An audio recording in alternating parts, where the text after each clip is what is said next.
right, how we doing, everybody?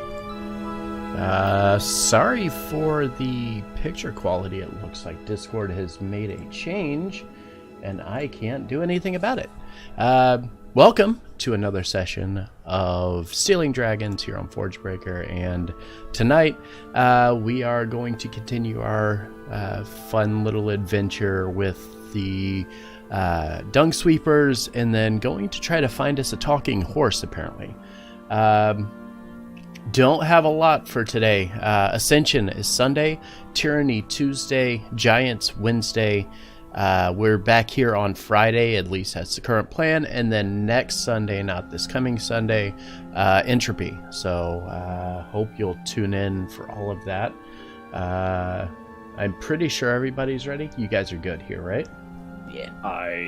What were we talking about last week when, like, we were in the middle of something bad? Probably something sexual, honestly. Oh, and I was sitting here, I was just listening, and I was like, okay, no, not the time. No, not yet. Not the time. We're not doing that yet. Because I remember Havoc saying, like, he can hear us, but Stream can't. Mm-hmm. You can always tell, because Forge will just be like, okay. I just sit here, I'm just like, all right, what are we doing? He's like nodding, waiting for us to finish.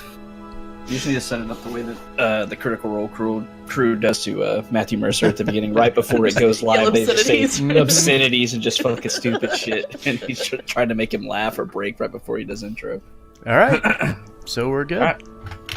All right. So we're gonna play another session of Waterdeep Dragon Heist. Yeah, Viz, what happened last time? Hey, Book. It's me, Biz. Sorry if I don't seem as enthusiastic as my last writing. Don't get me wrong, the play was amazing. Their use of practical and arcane effects is inspirational and it blew me away. We just met Mert. He's a robust, nice fellow. He works for the Harpers. Yeah, I know, Book, right? The real-life Harpers. And they've given us a quest to join them. They seem especially interested in me because of my racial abilities. I've never been judged by my race before. It's an interesting feeling. I didn't realize it, but races like me, they're not common. I don't know, maybe we can find other changelings. There has to be more of me. It can't just be me. We have pins given to us from Mert. They're going to help us identify us when we find Maxine. She's an agent to the Harpers and has information. She's a talking horse with a purple flower above her left ear. Risk also has a job for us. There's someone murdering elves in the dock ward. I don't want to write out who it is that gave it to us, but anyone who wants to stop a murder is probably at least a somewhat lawful organization. We have to do both these jobs while we're protecting our dung sweeper group. Morton, Earl, Elric, and Stooge. They're nice guys, just doing their jobs to provide for their families. While we were doing so, this terrifying worm thing showed up while we were defending them, but with the power of teamwork and friendship, we were able to take it down. A guard got pretty seriously hurt, but I was able to tend to his wounds, and he's doing much better now. It was a good day. All right. So after your various excursions out, meeting all the new faces and these people that you've been kind of directed towards after your adventures saving Floon as well as Raynar Neverember, it seems that word of you is getting around and more people seem to be a bit interested in you, which is good because you just bought a house. You need to make some money. These jobs that are coming up might be able to help you out with that front.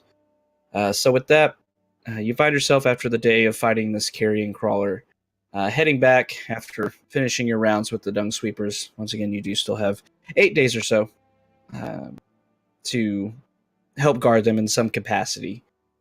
As you have signed on to this job, and you all feel relatively confident that you do want to complete this job, at least in some fashion, lest you maybe not get any more employment from the Lords of Alliance and Jalister.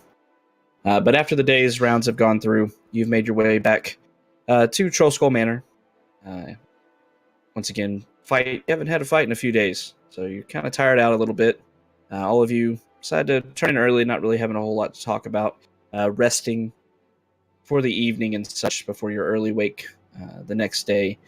All of you waking up the next morning, once again, about 4:30 in the morning, pretty early, but gives you plenty of time to get ready and then make your way across town to the dock ward.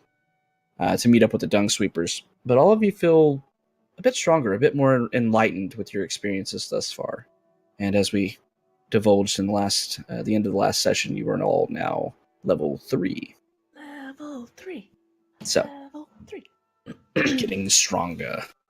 So yeah, you are awoken now this morning. Nothing untoward happening during the night or this morning. You all get up, getting some of the Sprint tea, I think is what we said that coffee was called by this one person. That's the hipster brand, yeah. Yes, yeah, the hipster brand coffee.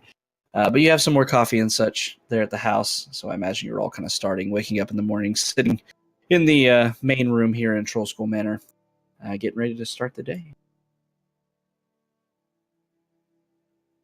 Is this just immediately after our level up, or are we time jumping our protector job thing? You can time jump it if you want to. It's really up to y'all. If y'all wanted to play out the rest of the 8 days, we can do so. If you want to do other things while doing the 8 days of the Dung Sweeper job, we can do it that way. It's up to you.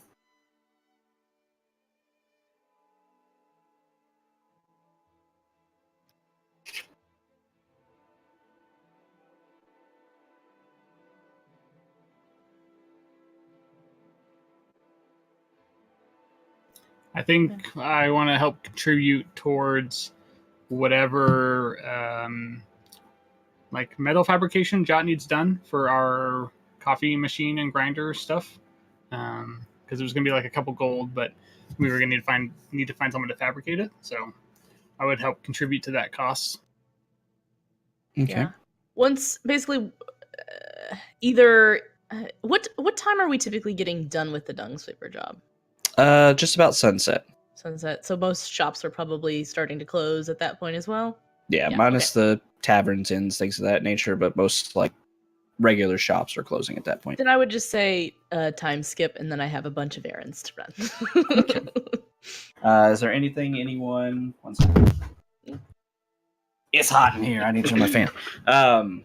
Anything anybody wants to do during these jobs, during the guard duty with the Dung Sweepers? Anybody not joining in one day so they can go out and do things? Or you just want to go 8 days into the future?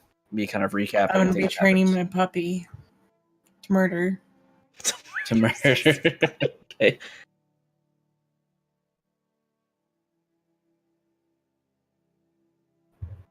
Mhm.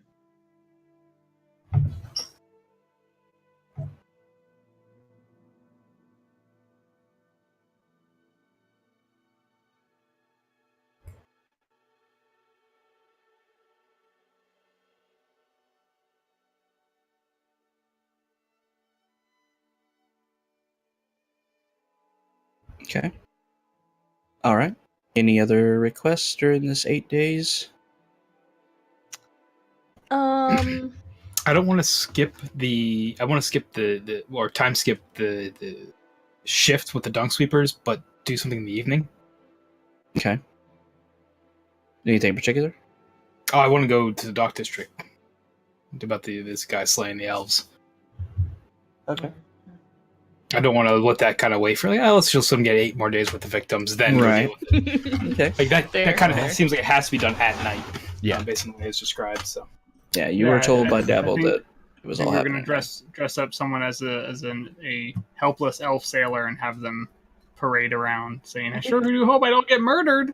I think that was specifically going to be me for sure. Yeah. I pass off Yes. as an elf real well. Yeah. I mean, there's other approaches that you can do regarding this job. I mean, you can ask around the dock ward, even during the day while you're guarding and such. You can, ask business owners or other locals of the dock ward, have you heard about these murders or anything like that? You could do that with an investigation check or something of the like. Dabble did mention that, once again, it seemed to be these half-elf sailors that were being murdered during the night.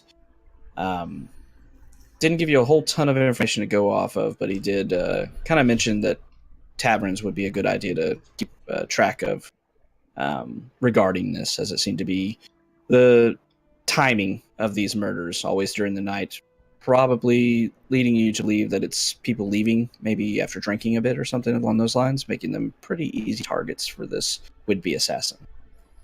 Is there while we're working with the dung sweepers, could we see if there were any half elves or elves coming off of Heartbreaker and whatever that other boat's name was?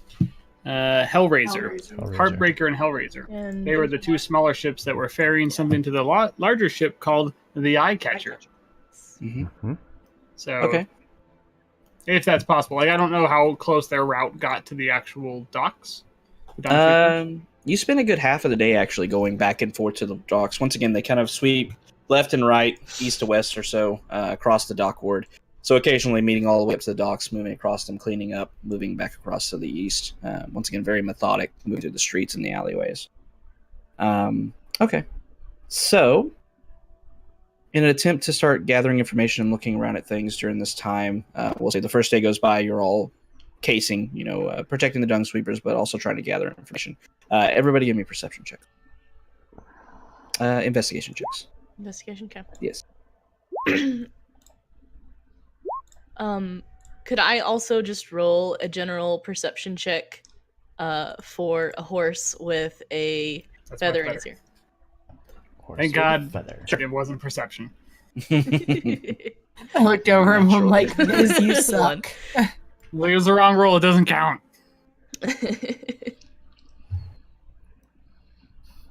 Actually, we'll roll that. We'll roll that into your investigation check out. Okay, cool. Either way. As you're kinda Just looking around. basically, I also keep an eye out for that anytime we're out and about. All right. So as you're spending this next day, a bit tired and such as you wake up, but feeling revitalized by the strength that you feel within each of you, you start making your way down to the dockward, back to Mill Skull Tavern, where you've met the group of dung sweepers that you've been tasked to protect once again. You do learn a bit of insight as you're meeting up with the gang this morning.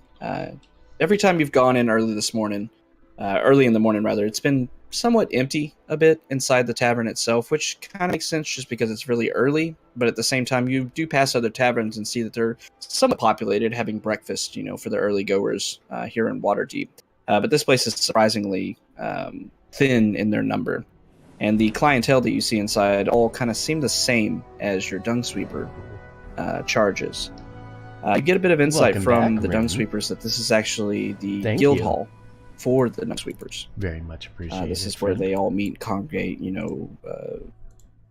If any meetings within the organization are needed, this is where they're held. Unfortunately, it's got a bit of a negative connotation to it, since it belongs to the Dung Sweeper Guild, who are essentially, the trash guys of Waterdeep. So, but as you go on throughout the day, the sun rising about an hour or so after you get started protecting them, all of you somewhat revitalized and moving around after the coffee finally takes effect. You're all searching around, looking and such. Jot, you don't see a horse. You do look through the dockward, and you do notice something very specific, is you don't see any drays moving through the dockward.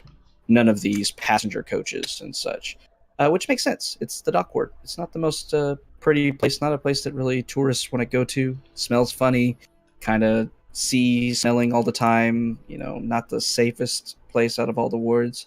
So it makes sense that you might have to look somewhere else for Maxine. She's in a beautiful pasture. I hadn't realized that the drays were like. I just thought they were like general public transportation, not necessarily. I thought of them like pedicabs, is what I thought of them like. They're more so, like I said, they're the construction of the drays, 4 wheels, drawn by at least 2 horses, sometimes more, depending on the size of it. But it's basically this a staircase or a ladder going up to the second floor where actually people sit, and there's glass walls around it. And, like I said, think of it as those 2-story coaches that you see in, like, England and places like that. Think of it as a double-decker bus, like Mhm. you would Right. see going around like Hollywood and doing Yeah. here are the houses Doing the of the tourist stars. attraction. Yeah. That's what I imagined, but I also Yeah. thought of it like an Uber, of like, hey, Oh, I need to go down to the dock ward. Like, hey, just hop in the bus. We'll take you down there. Look at the stuff while I didn't realize it was exclusively for tourists. I mean, people could ride it. I mean, you could surmise that, it is transportation, albeit very slow transportation, as there are tourist guides sitting up at the top explaining things like the memorable sites here in Waterdeep. So they'll pass by the the structures, the giant constructs, the Honorable Knights and places like that. Even stopped by the Yawning Portal. You've seen a couple passing by there, because that is a very memorable landmark here in Waterdeep. So, but once again, like I said, Dockward, not the place you're probably going to find a ton of them. I imagine probably like the High Road or the Way of the Dragon. Those places, and then moving around any of the memorable sites, which Jot can, of course, lead you to, as she knows the city decently for the most part, a little bit better than everybody else. So, so as you're all moving around, the first day, not finding a lot of information, you do see some of these sailors are indeed half-elves and elves as you're moving back and forth through the Dockward. You see, like I said, a generous mixture. You see dwarves, you see elves, you see half-orcs and such, especially as the sailors, due to their natural strength and such, make very good hands for it. The ones that are brave enough to venture into the sea for long periods of time.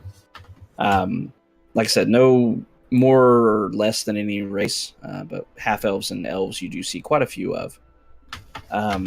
Looking over those 3 ships that you kind of took note of as these 2 larger ships down in the docks, and then the one that they're kind of ferrying every once in a while that you were able to catch back to the one behind it. You don't notice any particulars as far as elves or anything coming off of it. You actually, both times that you pass by these ships, you don't really notice anybody up on the deck or leaving or going onto the ship and such. They seem to be just kind of sitting there, docked for probably an extended amount of time. Risk wants to see if he can spot any hostilities between any elves and half-elves and any other particular race. See if there's any kind of bad blood going on during the day between anyone. Not that you notice. You don't see any, obvious racism, happening on the streets and such here in the Dockward. Everybody bit gruff and such, which you expect of the denizens of this particular ward. Everybody's a bit tougher, maybe a bit darker than others. Once again, the Dock Ward is kind of known to be a bit of a inhospitable compared to other ones such as the Castle Ward and the North Ward and such. But yeah, you don't notice any open hostilities. You don't notice any gang activity, no half-elves or elves being attacked or anything like that.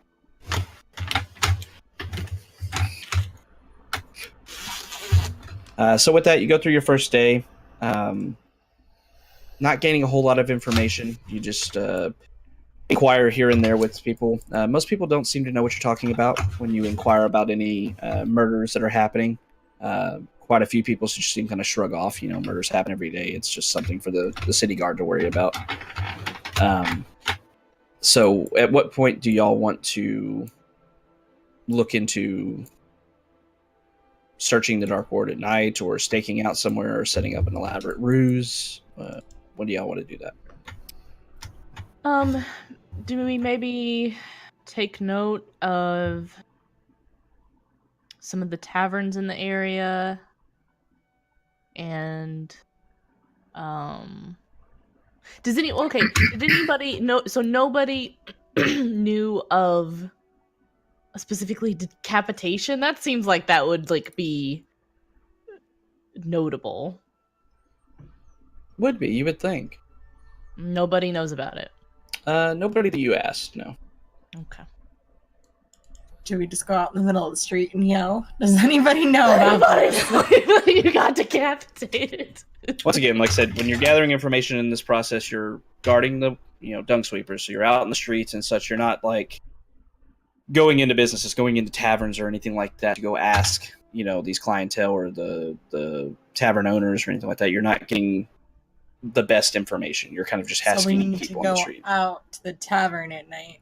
Yeah, we need to find not the nicest tavern and not the shittiest tavern, but somewhere in between, and probably start there, right? Because, is there a Waterdeep Gazette or something that would have been this murder happened in this area, where we could find, triangulate, all right, if we do dots here and all the murders here, and they came from this tavern.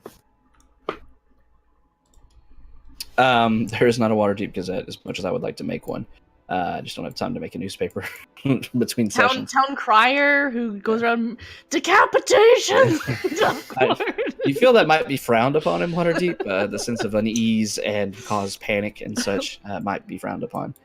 That sketchy bar that we went to, like in one of the very first session, actually, was that in the Dock District? It was. Sure. It was. I remember it being because we came up out of the.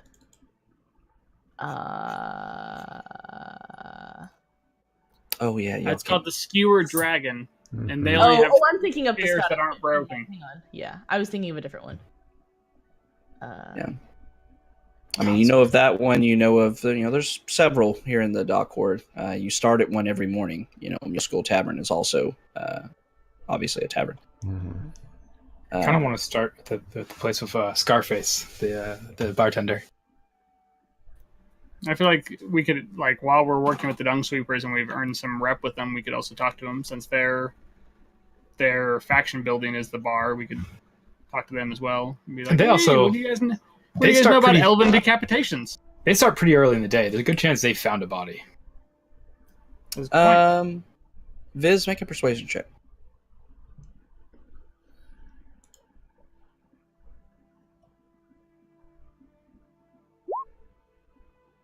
Okay. As you're talking, through the day, you're starting to get towards the end of the shift. Evening is fast approaching. You've made your way up almost up to the Honorable Night, where is kind of the customary stopping point for your group of dung sweepers that you're protecting. You end up talking to one of them, kind of inquiring a bit about these murders that have been happening. The dung sweeper kind of shakes his head. He says, I don't really know, unfortunately, but if anything's happening in the Dock Ward, the tavern owners generally get to gossip and such. You might ask Richard Charleston, the one who runs the Mule School Tavern that we operate out of. He may know something. Mules. Thanks so much. I'll talk to him. Maybe after our shift or tomorrow morning. Thank you. Dick Charleston. I was like, oh gosh, dang it, a dick joke already. Right as he said, Richard. Wasn't originally, but now it is apparently. All right, so like I said, you conclude your work guarding the dung sweepers, getting, like I said, little bits of information and such, but nothing concrete, nothing that really helps you too much. But maybe this lead could help you out as well. So you're done with your duty. Like I said, darkness is approaching very quickly. It's early or late evening at this point, approaching night. What do you want to do? Just gonna say hello, darkness, my old friend. How are you? It was funny. Okay. So we have the new inn, so we can maybe go check that place out. Just see like the clientele and stuff like that. Since we're done with the dung sweepers, at least get a feel for the inn.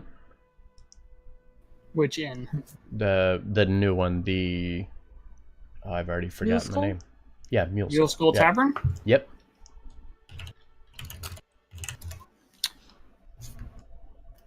Yeah, so I think it'd be good to see if we could find Richard at the tavern. I mean, Viz will let everyone know about Richard Charleston being the owner, and that whichever dung sweeper guy I was talking to, Stooge, Merritt, Earl, whoever that was, like, hey, he told me we should maybe talk to this guy.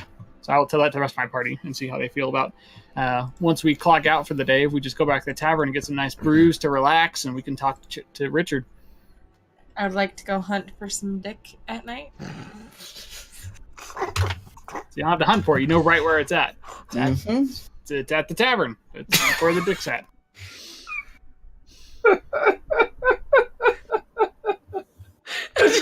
I just enjoy on my screen Forge and Havoc are on like diagonal opposite ends. Yep. And they're both just like It's fine. I've accepted this as part of my life now. Like we have two dads looking at us from across the table, just like just so disappointed. I'm not mad at you for the dick jokes. I'm just disappointed. We're just disappointed. he in you. expects better. You had a 10-minute back and forth with Steve about nut cheese. I mean, That was really a personal disappointed? contest of who was going to break first. Right? Had to How be did, that. how did that end again? Steve won.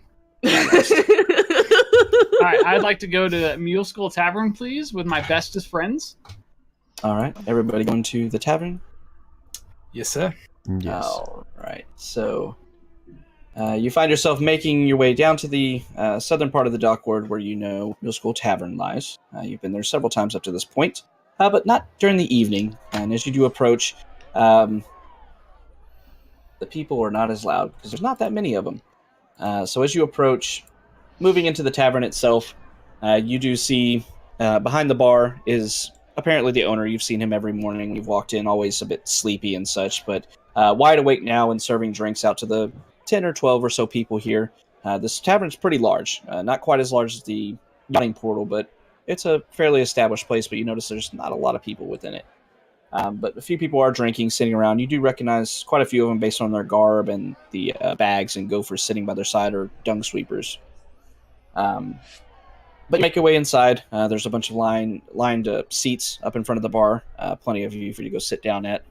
The man behind the bar, a bit heavy set, kind of a gray beard mixed in with some salt and pepper beard, essentially some black mixed into it here and there.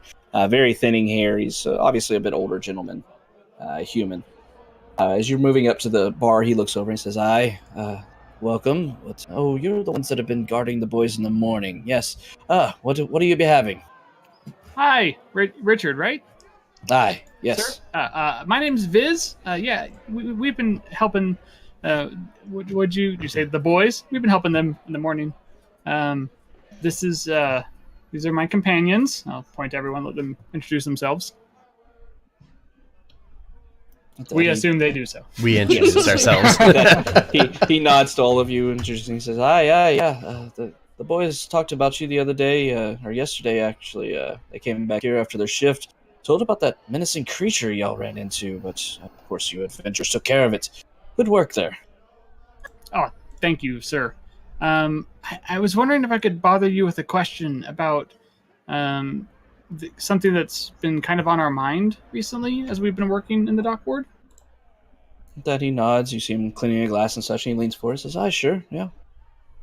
So, sir, we've heard about these recent these brutal murders of elves and half elves in the area, and that their bodies have been found with just a lot of disrespect, and they've just been treated very poorly. Even additionally to being murdered, the bodies being decapitated and just left in the streets. Do you know anything about these? Where they're spawning from? Like, what's causing this? How long it's been going on? It's an additional concern to us as we're trying to protect people, to know that there's someone out there that's just brutally murdering. As he asks that, Kai wants to pay very close attention to Richard's reactions to him asking these questions. Okay. With that, Richard starts nodding a bit knowingly as you're explaining this. Says, "Ah, yes, I've heard about the murders happening. Grisly things, really.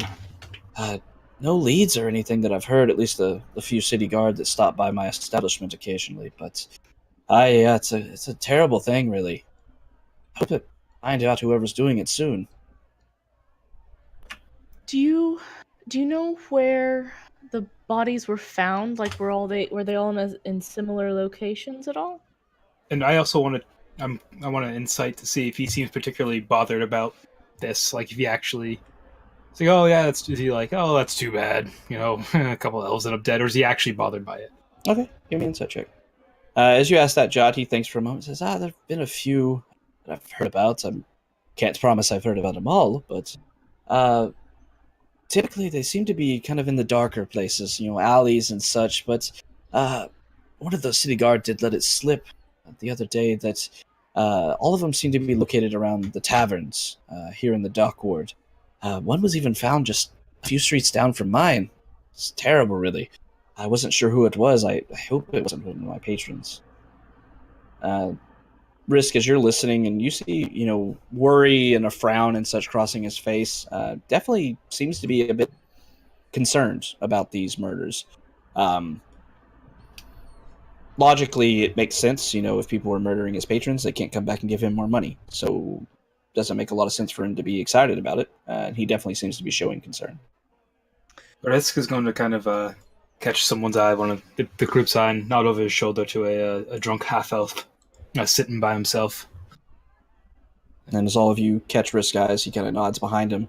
You all see this very rough looking. You see this white kind of tunic across him with the front unlaced, somewhat built. His arms are lean. Looks somewhat muscled and such. You clearly recognize him as probably a sailor or a dockhand at worst, but definitely a half elf. And as you're all looking back, you see he's sitting by himself, but you can definitely tell he seems to be singing, kind of wobbling back and forth as he swings his ale of or mug of ale rather in front of him, kind of like he's a jolly good fellow, very off tune and in his own little world.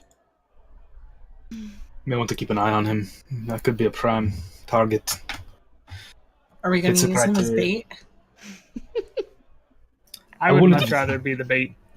I wouldn't have But used the this word way, bait. if he dies, we're not going to be that sad. You'd And be he sad if probably I won't died, fit- Talia? No, but this one wouldn't scream as loud. He might not feel it since he's so drunk.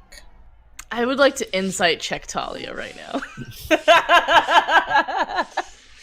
I think it's an open book right now, honestly. I think she's putting up a front. She really cares about us. Hopefully, maybe. I don't know. It's probably not. You hope so. I hope so. You never know. Talia's probably the one murdering all these poor sailors, TBH. So as all of you are kind of Twist that she's a siren. as all of you are kind of looking back around and discussing amongst yourselves, you hear clop, clop, clop, and you look over and you see Richard has brought you all ales and such and kind of set them up. Says, here. That's not the best brew in the world, unfortunately, but it's passable. This is on the house, of course, for taking care of the boys and such. They're some of my best customers, and for you to save their lives like you did, of course, you're always welcome here. Appreciate it, friend. Thank you, sir. Very kind. Quick clarification: was clop the sound of his footsteps? No, Yes, it cup was not a sales. horse. The cups. Because clop makes me think horse. Does he have a It's not purple a horse. fire brand here? Wait, was he a centaur? And I forgot that. Casually forgot that he was a centaur. That moment, like giving everybody ale, and the party's still stuck on a fucking horse. I know that's amazing. I was like, So- this Who horse let a is horse into this here. tavern?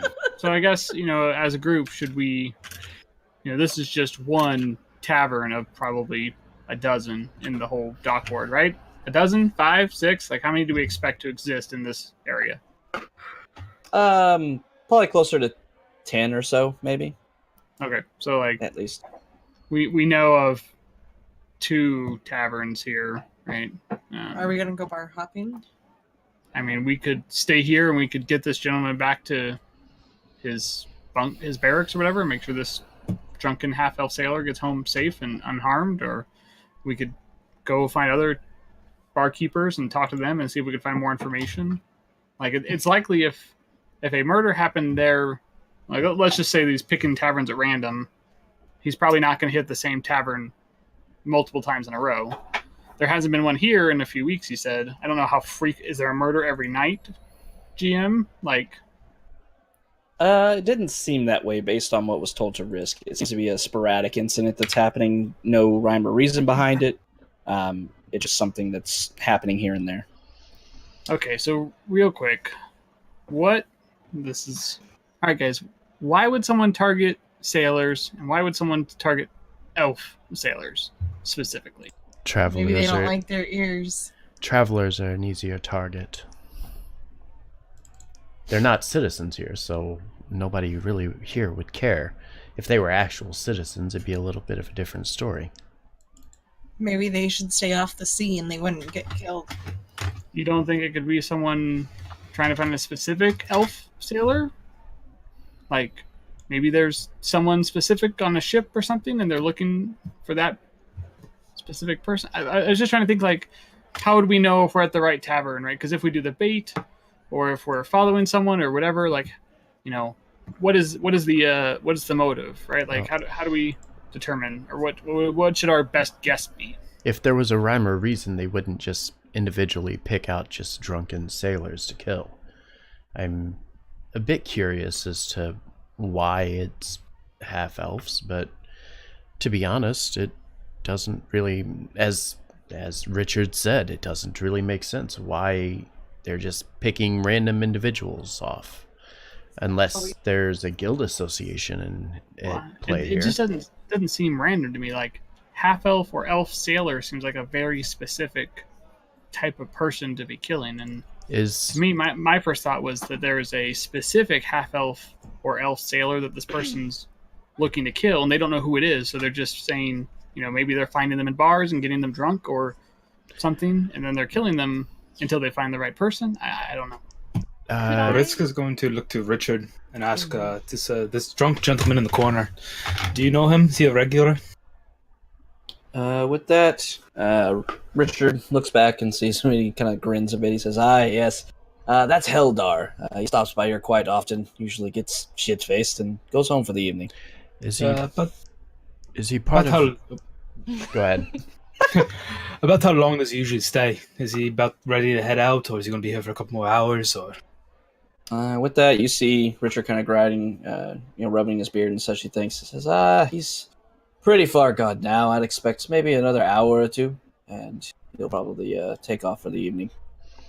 Does he need a ride home? We can walk him home. That Richard kind of shrugs. If you want to offer, he's a fairly nice gentleman. For the most part, he has been drinking a lot, so tread carefully. But if you want to offer, I'm not going to say anything. Can you tell me, Richard, is he part of a guild here in the city? With that, Richard thinks for a second and says, Heldar, not that I know of. I don't really ask too many questions of my patrons and such, as long as they have coin. He seems to be fairly well off. He drinks quite a bit of ale almost every night. Probably on one of the bigger ships or something, or maybe a first mate or something on one of the ships. I'm not too sure. But once again, he pays in coin every night and never skips out on a bill. Do you know of any ships that are recruiting often in the dock ward here? With that, Richard thinks for a second. Says, I can't say that I do, unfortunately. Not a lot of captains or recruiters stop by here. Do you know at all of the ones that were killed that you know of? Do you know what they looked like at all? With that, Richard kind of scrunches his face up and says, no, I did not visit the crime scenes, I guess. Personally, I hear, once again, just down the grapevine, as most of us tavern owners do, just people talking when they've had too much ale and such. Only things I've really heard is just everyone that's been killed and their heads cut off was either an elf or a half-elf.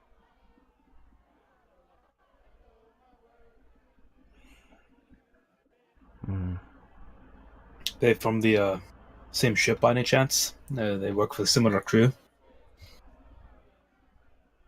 Who? The elves and half elves that have died. Are they from the same group?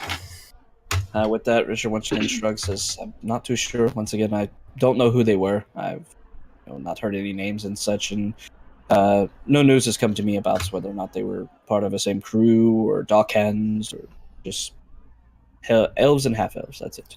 Well, appreciate guys, how they help. Would you be okay if I went and talked with Heldar? Yeah. Sure. Yeah.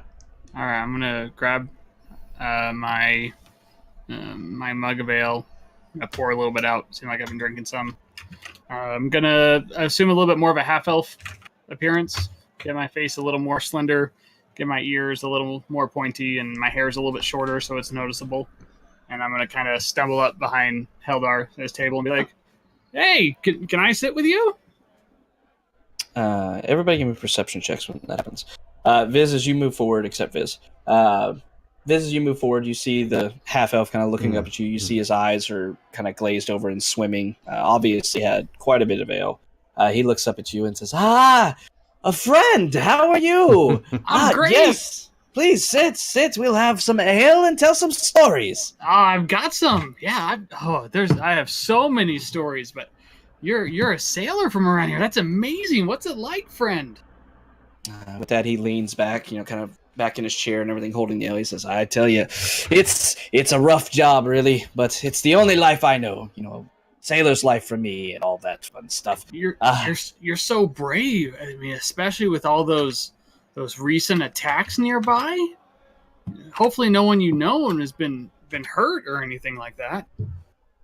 With that, he looks. He says, "What attacks? I haven't heard of any attacks." Oh, I had heard the coming from the rumor mill that there had been sailors being killed in alleyways, specifically elves and half elves. With that, you see Harold kind of looking back, and a little bit of shock on his face as he looks at you. He says, well, stuff happens in the dock ward every day. I'm sure it's nothing." I'm so impressed by you. I couldn't do it. I mean, being a sailor is already hard work, and being out on the ocean, and then all your how long have you been a sailor, friend? Oh, almost all my life, actually. I'm, about 40 years old now, so about 35 years or so. Started out very young. You don't look a day over 30, friend. You look fantastic and great. Any of your you mentioned there's been that's just part of the sailor life of having deaths and things like that. None of your friends though have been hurt or attacked, or you haven't lost any of your friends, I'm sure, right? With that, Hildar kind of smiles at you as you say he doesn't look day over 35. Kind of raises his glass to cheers with you. He says, nothing as of late. There's scuffles every once in a while. He kind of throws some of his drink behind him as he does that. Looking back forward, he says, nothing, once again, I've heard of, but us sailors and anybody who resides here in the dock ward, we have all the protection we need as long as we are careful. And as he says that, he kind of leans back and using tapping a scimitar on his waist. Kind of leaning onto it and then pushes it aside from kind of sloppily and says, I'll be fine. I have no worries. Gonna kind of lean back and, I don't think you're in any shape to be using that, friend. You look like you've had a few tonight. Kai's gonna reach down to his component pouch and pull out a piece of copper wire and point over towards Viz and using message, tell him, ask the gentleman what ship he is on. As you're saying that, Viz, he kind of leans back once again, just laughing. He says, us sailors, we have to learn to be able to fight after having a few drinks. That's nothing normal, otherwise you won't be a sailor very long. Do you drink a lot on your ship? Oh yes, all the time. It's the way to pass the days whenever you're just floating along. Which one of those beautiful ships is yours?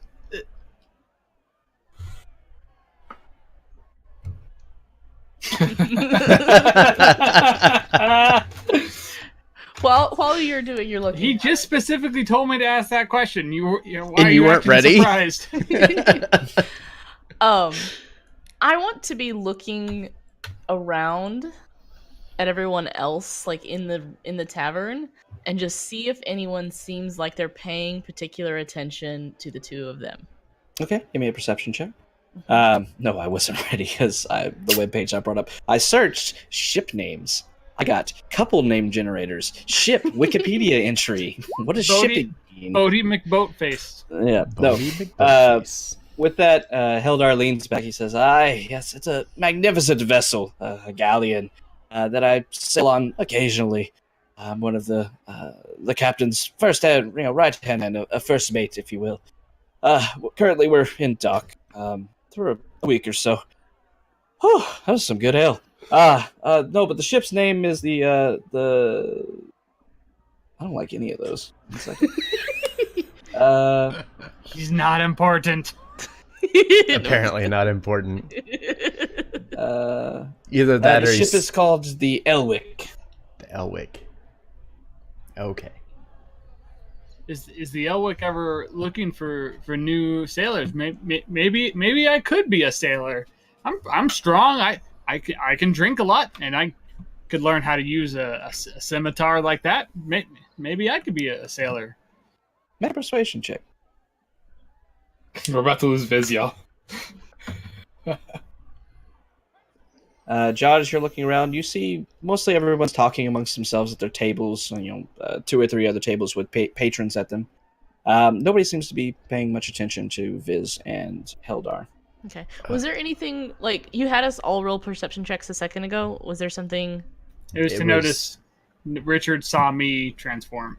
Mhm. Oh, okay. I didn't. Yeah. And kind of raised. He was like, I missed that. "The fuck." Gotcha. From where we sit, are there any tattoos or anything that we can see?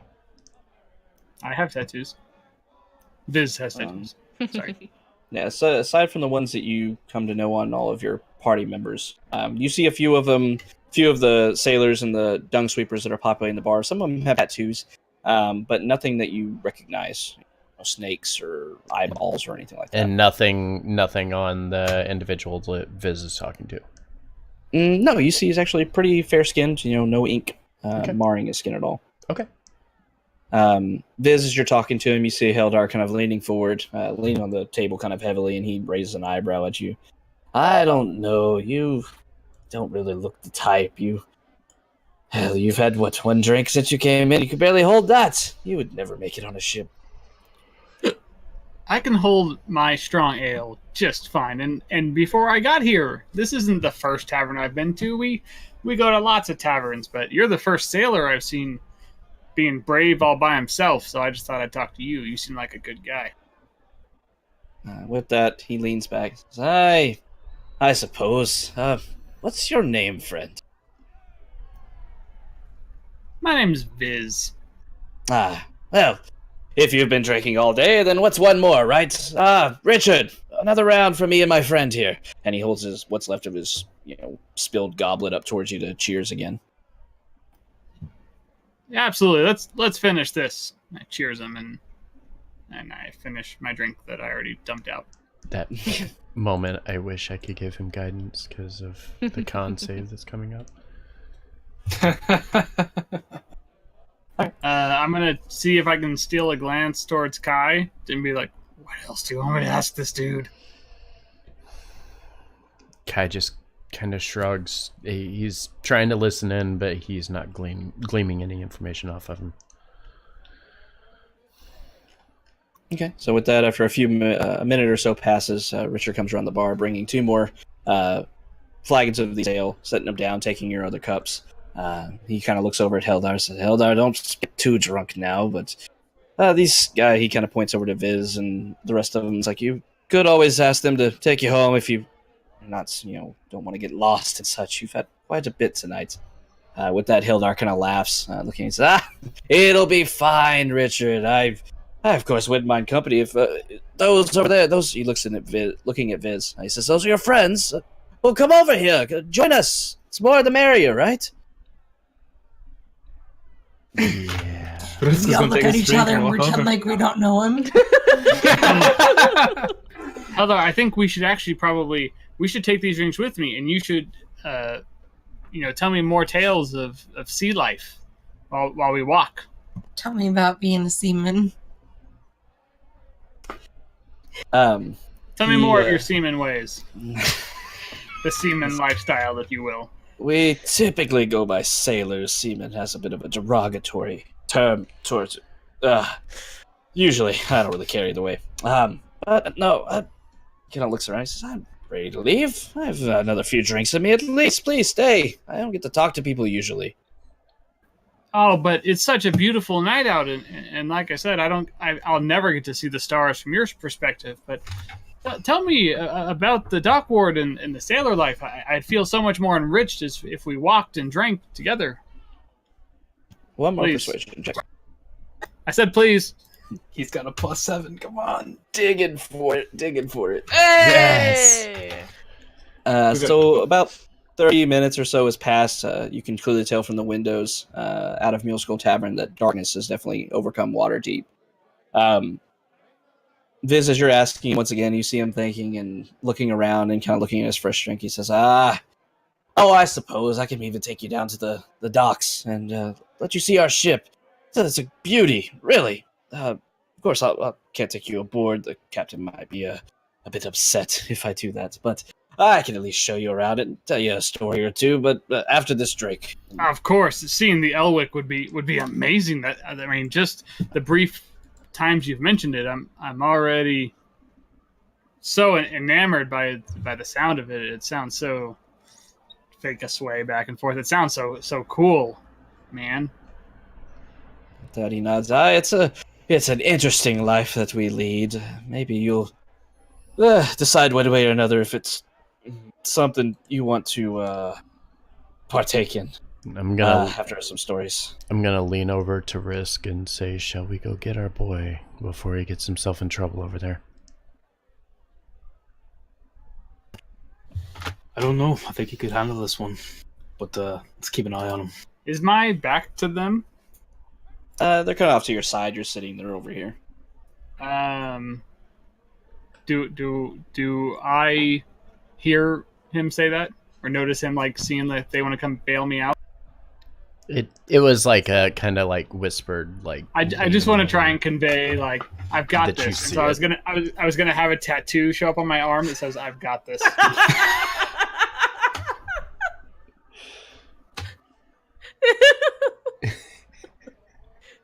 Yeah, you didn't notice it. Fuck! That'd be so good. So yeah, with that, Heldar once again looking over, not really seeing your friends going, joining over to him, kind of shrugs it off, whatever. He starts drinking his drink and starts to kind of regale you the time that the Elwick ran into a kraken, and of course they didn't have enough good fighters on the ship, so they had spend all of their time and all of their energy just trying to break free from its tentacles that were grasping the ship. And after they did so, their captain Captain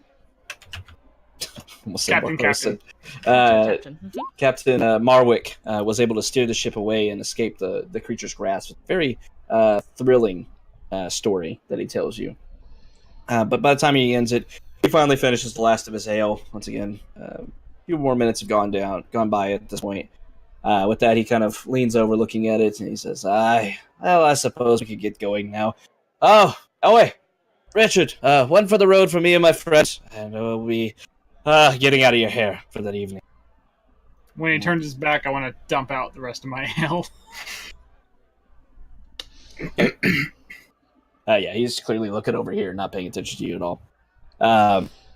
Pour it in a plant. The rest of you all just suddenly appears beside there's no plants here. You're just dumping it on the floor. You see Richard kind of staring at you as you're doing so you can clearly see what's happening. Sway some more. With that, Richard kind of shakes his head and grabs two more of these once again, the kind of plastic, this disposable material. John, could you get that for me, please? Wait, John, could you clean that for me, please? I'm so sorry. Sure, I'll clean it up. Okay.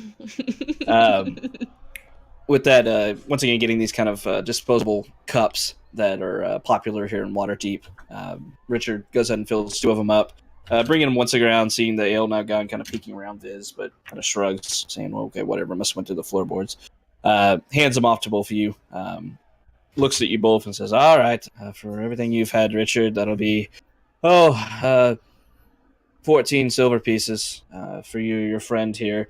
With that, Heldar immediately pipes us, I've got it covered, don't worry about it. And with that, he pulls out reaching down to a coin purse that's pretty heavy from what he's sitting on his waist and everything, pulls it open, tosses down 4 gold pieces on the table, just sets his cord push back onto his waist. Says, all right, thanks, Richard. It's always a pleasure coming to the tavern. We're going to go get drunk out on the streets. Nothing bad could happen, right? Him and Richard kind of exchange a laugh. Richard with a bit of unease as he does so. And with that, Heldar stands up and says, well, Viz, you coming? Yeah. Is Richard just taking double payment? He turns around. Yeah, Richard's just picking up the money. He's just like, dope. Yeah, he just turns around and says, I always take care of my favorite tavern owner. Got to, otherwise the ale will run dry, and I'd have the ale run dry. Thank you so much. It's so kind of you to buy me drinks for the evening. You're a good guy, Heldar. No, stop. It's fine. No worries. No, really, you're amazing, man. You're the best. You're like the best guy I've ever met, man. Like seriously. I don't tell you this enough, but you're like the best. That Heldar just laughs, says, stop. I could go for a little more. Go ahead. Ah, man, seriously, just like I feel like I haven't told you enough. Like in all the time we've known each other, you're just seriously like the best. You're the most dependable. You're like always there when I need a good story, man. You've got my back. Drains on. Hildar kind of guides him towards the door. You see them both walking out into the night air of the dock ward. Sebastian. Risk is going to say, wait 30 seconds, and then we're going to follow. Yep. I'll I just go behind him. I just befriended the murderer, didn't I? That would be pretty funny. It's another changelings pretending to be an elf so he can kill elves. All right, so y'all are waiting 30 seconds or Try so, and and then blend in as a I go crowd ahead walking with him. and send Seamus out just to go ahead and be flying up above them. Okay. As he's heading out the door, and Isra says that, holding the copper, kind of point over at Viz again and let him know that we'll be 30 seconds behind. Okay. So Viz, you're able to Using close. message. I want a tattoo of a thumbs up to show up on the back of my neck. So all of you seeing the thumbs up materializing on the back of Viz's neck as he exits out, being kind of lit on, arm kind of around the torso of Viz from Hildar.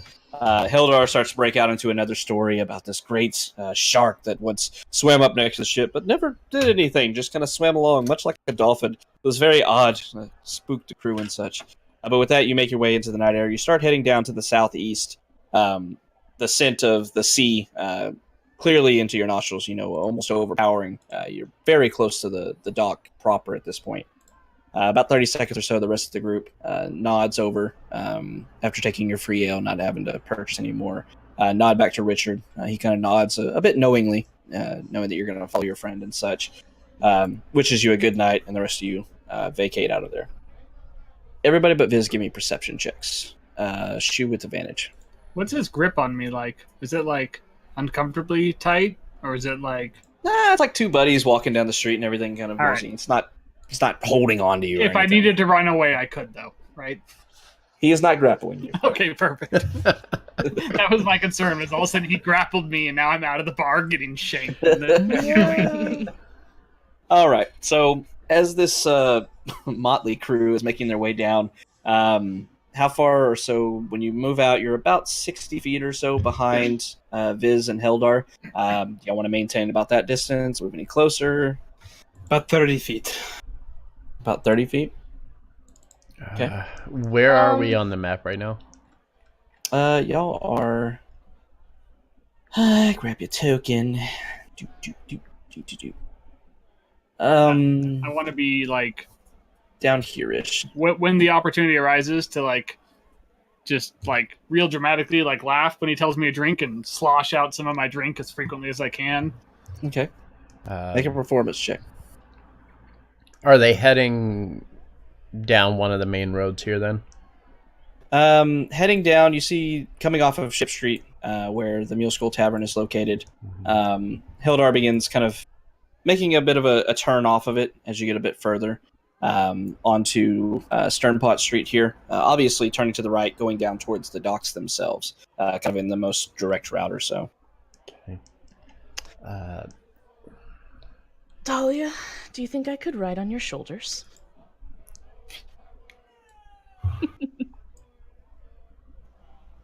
I'm gonna pick her up and like make sure none of her skin or like clothes are touching mine. I'm gonna so she doesn't get hurt on me. So she has to like stand on your shoulders. She can't like. No, it's like It you just makes wrap, me uncomfortable. It's fine. We don't have to. like just wrap a cloth around her so she doesn't get hurt on me. Just like Okay. any of her skin cells. Just You know, I could just like clean. Are Her you, scales. She's worried her scales are gonna Oh. hurt you. No, that's shaking. Right? Is that what you said? You mean so she doesn't hurt you? I just don't want her She's mere germophobic. peasant stuff on me. It's fair. Her filth. I'm very clean, okay? I have magic cleaning available on an instant. We've told you that's not an excuse for not bathing, Jot. And that goes away in an hour, by the way. that Well, no, magic. the cleaning doesn't. No, it's an instantaneous effect, not an illusion. Yeah. Prestidigitation is an Well, so the Hour. if I do hang on, let me just pull it up. So Prestidigitation is like every generic magical effect. That's prestidigitation. the duration is up to an hour, but I can't imagine that It instantaneously uncleans itself. cleaning would just undo. Here's all the Basically, dirt back. when you use it to clean it, it like a small swirl of wind kind of blows it away or something like that, or lifts it magically up Yeah. with some force and sets it down somewhere else. It doesn't Yeah. just evaporate dirt or anything like Right. that. It Yeah. moves it somewhere else. I assume that the chill, warm, or flavor up to 1 cubic foot of non-living material. That would be the Mhm. 1 hour duration, Yeah. or the making a mark, making a on something. light or Yeah. something. Yeah. It's transmutation. Not illusion, Yeah. So, Yeah. Yeah, you're basically moving something or changing it and everything, but you're not. Can you imagine if we had this fight, we're covered in blood, she cleans us, and an hour later we're out to dinner, that just covered in blood again? That'd be This is hilarious. awkward. My steak I was a little rare. All right. So everybody's following 30 feet. Is that what y'all settled on? Mm-hmm. Yes. Okay. And I have Viz. on my shoulders. Yeah, so Jot's sitting there, and this little gnome And I'm- girl sitting there. Well, no, I mean, if I'm going blind to my own senses, then, and I'm gonna just watch from above from Seamus's eyes. Okay. Dang, So I was I actually should gonna say, we her could- like a baby, as like in disguise, had her wrapped up like a baby. I'm not that Shepherd was tiny. supposed to be my baby. I'm like a The small dad child. might be a giant. Need to get one of those toddler backpacks that people take their kids on when they go hiking. Like, hop on in, nerd. Oh god. That would not be okay with that. I was gonna say, I mean, I don't know. I feel like I don't know. He's super drunk, so yeah, 30 feet's probably fine. That's fine. Well, like the average distance we can move in a combat. I think you guys. I'm literally right next to him. You can have a little more distance than 30 feet, guys. I was It's gonna okay. say like about 60 feet ish. Alright.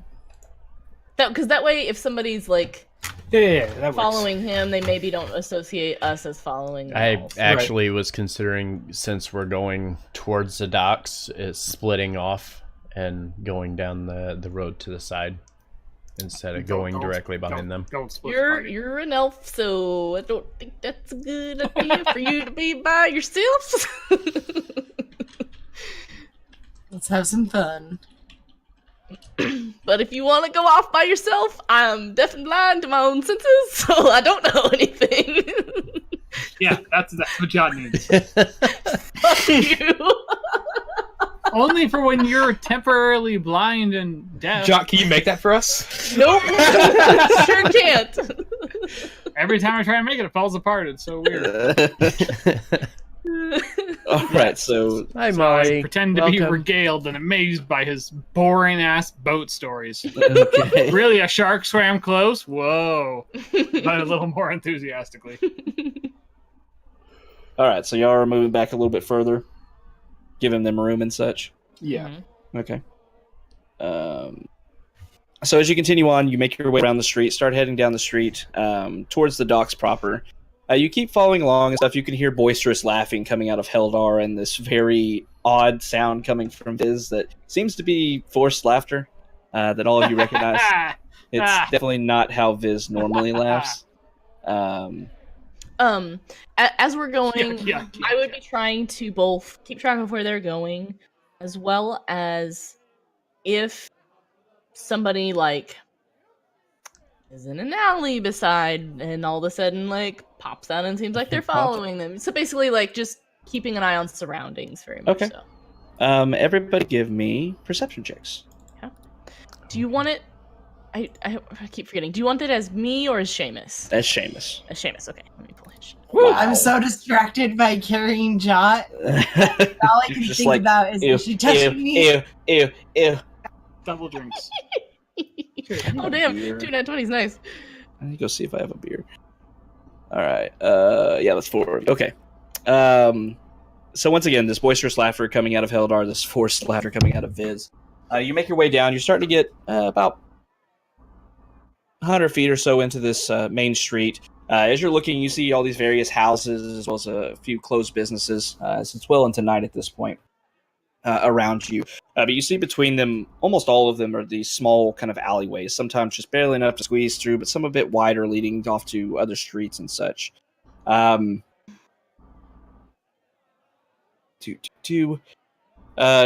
is looking, with the Jot's controls, kind of looking over Viz and such. But Risk and Kai, you both see a hooded figure as they're passing one of these alleyways, the boisterous laughter picking up from Heldar once again. You see that they don't notice this figure moving about 10 feet behind them, coming out of an alleyway. How beautiful do the drift globes look reflecting off the sea? Oh, I'm not that close yet. Damn it. I bet it looks super beautiful. You don't see any drift globes over the dockboard. I'm going to... Is that token Heldar? No. Is that the hooded figure? I'm again going to use... That's Heldar. I'm going to use message and say to Viz silently, don't panic. There's someone behind you. We're keeping an eye on it. I want to, with our buddy grips on Heldar, I want to just see if I can pull him forward, like almost like a stumbling thing, and put him in front of me. Like, oh no! And hurl him in front of me. Okay, make a strength check. Athletics or throw Jot Strength. at this person. Throw Jot. In my deaf and blind state. Oh god. No torpedo. Not any of you guys. So as you're all watching, seeing this hooded figure moving around, you see Viz kind of stumbling a bit, and as he does so, his right arm kind of still held on to, joining it, shoves Eldar forward. Viz, as you do so, you turn your head and you see the glint of steel as a short sword appears in this guy's hand, and he moves towards you both. I need everybody to roll for initiative. Okay, I want him in front of me to not be stabbed. Okay, that was my intention. Right, he is up there now. Thank you. Click your tokens. My dice are broken tonight. Oh, my dice broken for that. Ouch. Yeah. But... Can I trade in my dice, put them in dice gel, and get new ones, please? Change the color. You can change the color at the bottom. All right, so with that... I know what I want to do. What's your dex, Cass? +1. Same. Roll d20s, both of you. Yeah. Wait, why are you guys rolling competing? Because they're the same. Same No. dex and same roll. No, you and I have the same. No, right? Cassie and No. Kai do. You and I have the same, but you And have then a higher Steven dex and score. CK have the same. Okay. Get the fuck out! One more time, please. What are the odds, right? Or maybe they can just decide each time who goes first. I don't know. That's fucking crazy. Okay. Alright, there you go. Alright, so all of you were able to, Seamus averting your gaze down towards this figure, once again, hood up and such around his head. Can't make out any features and such, but you can all see the glint of steel in the moonlight. And clearly following and moving towards Viz and Heldar. He moves forward, looking over at Viz in his half-elf form. And he brings his short sword around to attack Viz, screaming out in this kind of rough voice, "Die, elf!" Brings his short sword around twice. 15 and a natural 1. The 15 hits. Alright, so that does 7 piercing damage to you. Let's just go ahead and open that, I guess. Wait, I want to see.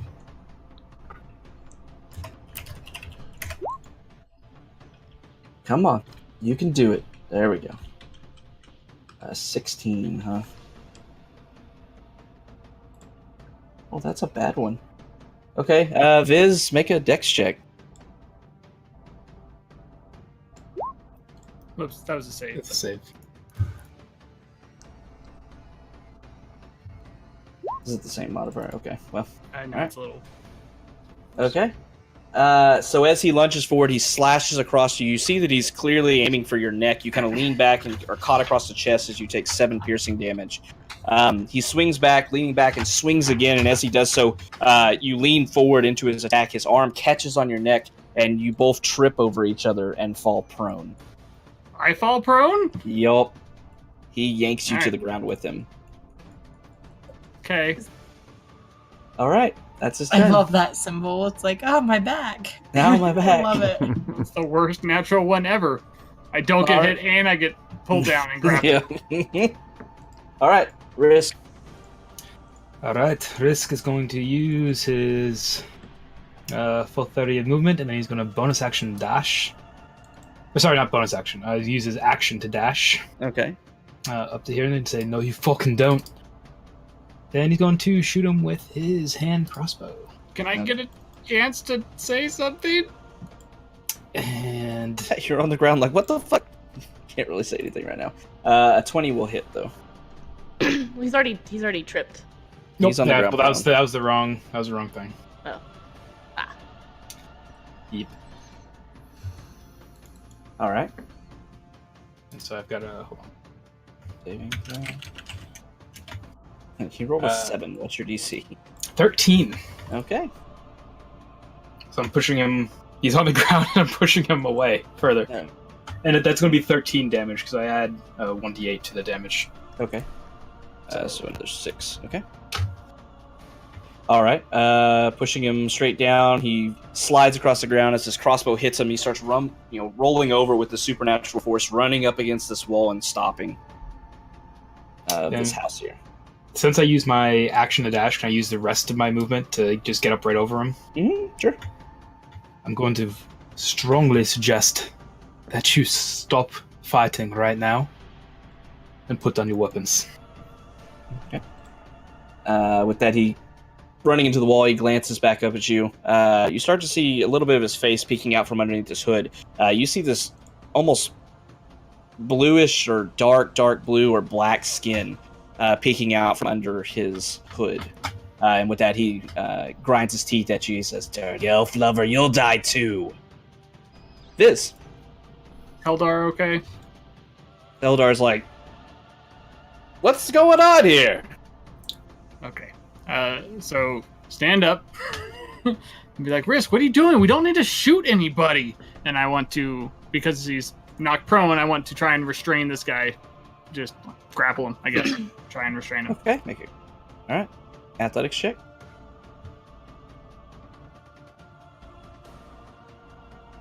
18. Oh.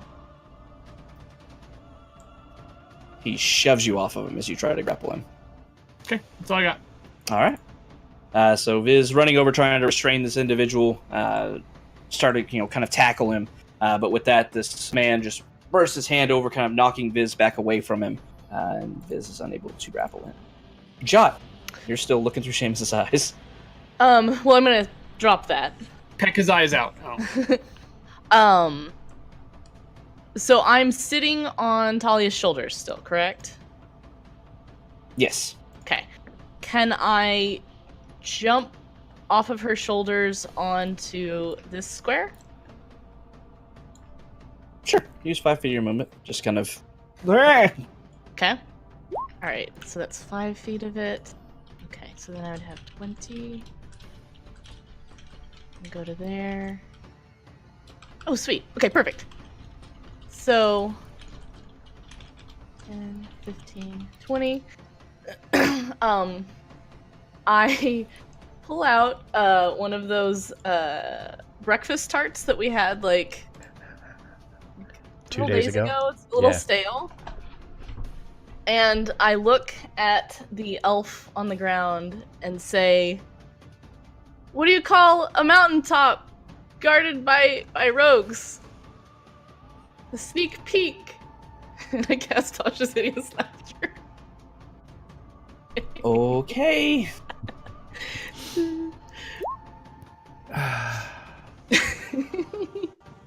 What's your spell save DC? It is 13.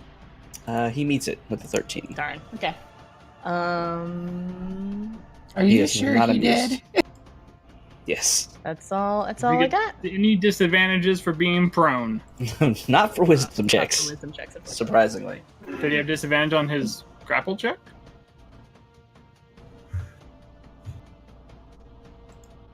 I don't think so. Damn it.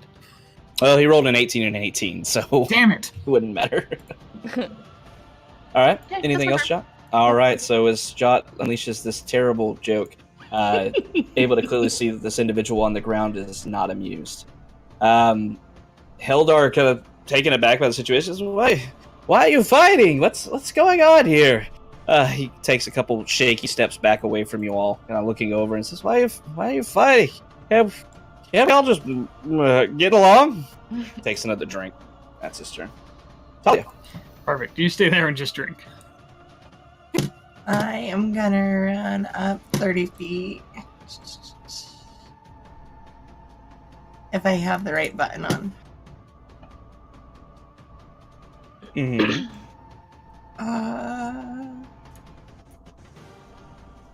So if I take more of my movement, can I still... Still attack. You'll have to use your action to... She hasn't used all Yes. 30 feet of her movement yet.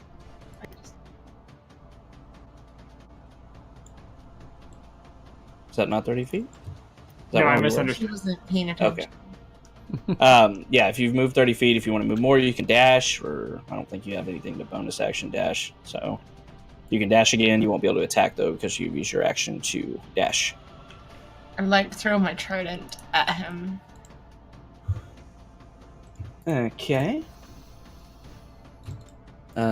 He is 25 feet away from you, so you'll do so with disadvantage. Ooh. Natural 1. Give me a D100, please. What's the range on the trident? 26 20? feet. Oh, darn. 5 feet too short. That Sucks. sucks. Yeah, no matter what. Yeah, it's like, how do I get over? I don't. Okay. I'm about to get the trident in the ass, aren't I? You'll like it. It's okay. I'm about to get it in the chest for sure. Maybe it just hits that wooden thing in front of him because he's prone, and I would be throwing it down. Roll a d20 for me.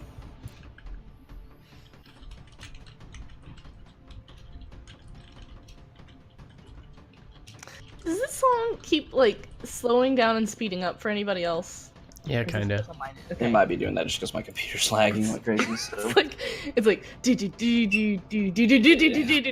that's more than likely my computer chugging along doing its damnedest. Oh. All right. So as the trident, Holly moving forward, grabs her trident, and just hurls it forward.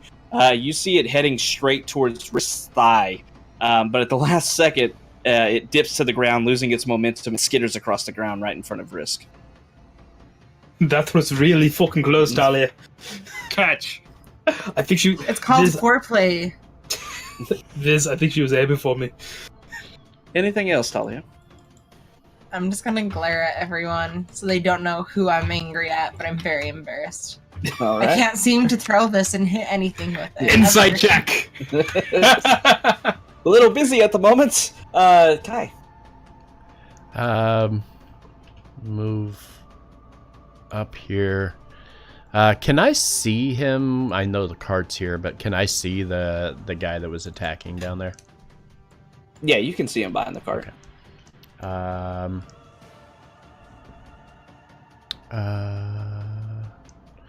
I would like to cast Command and tell him to Okay. drop. Wisdom save. Drop what? You can only say 7. one word. Whatever he is holding. Oh, okay. It's basically whatever he has in his hands. The command is gotcha. to drop. What is it? Okay. He rolled a 7. Yeah, 13's DC. And he does that on his turn and ends his turn afterwards. And then and get, I guess, another 5 feet closer, and then that will end my turn. Actually, no. I'm going to bonus action Shield of Faith on Viz. So he feels the kind of dark energy hovering around him, +2 to his AC. Okay. All right. So you whisper mentally this command towards this man on the ground. You see him gritting his teeth and growling as he's starting to stand back up, but then you see him kind of freezing in place. And then you see him holding out his hand, and he drops the short sword that was in his hand, looking up and looking a bit confused. And that's his turn.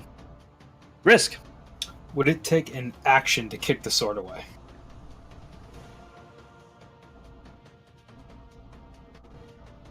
You could try to kick it away as a free action. Okay. I'd like to do that. All right. Give me an acrobatics check. Skitters off to the side, rolling up underneath this cart, and it slides out the other side over here. Risk is going to just pointing his hand crossbow straight at the guy's face. I'm going to give you one more opportunity to cease fighting, so we can have a little chat. If you do not like to take that option, then we're going to knock your ass unconscious and take you to the Zentarum. It's your choice. Okay. And I'm going to hold an attack action for him to do anything that is not, for him to act hostile to anyone.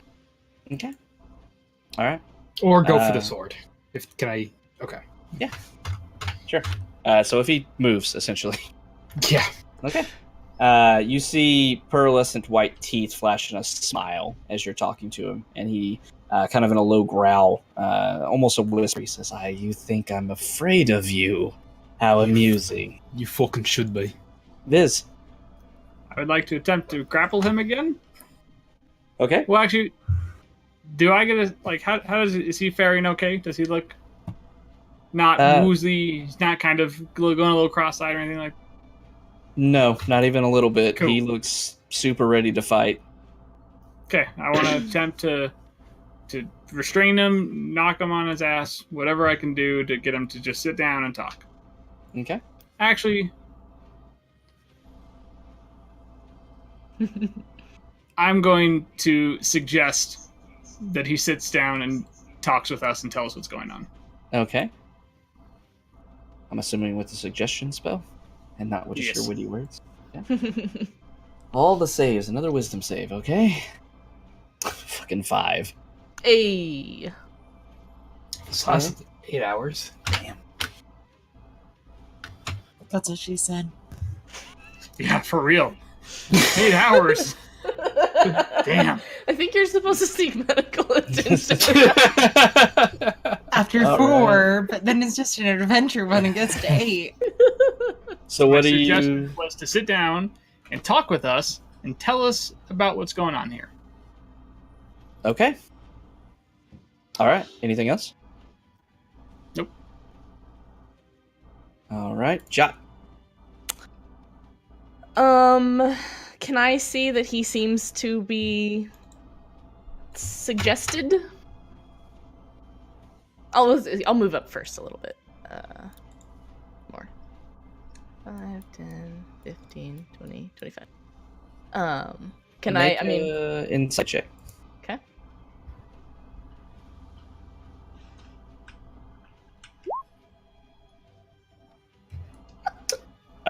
So as you move forward, you see... Cheers. Yeah. You see Risk pointing a weapon at this man. You see Viz very strongly encouraging him to sit down and tell us what's going on. And he's not moving. He's just frozen in place. Kind of assume that something's happening. Okay. I'll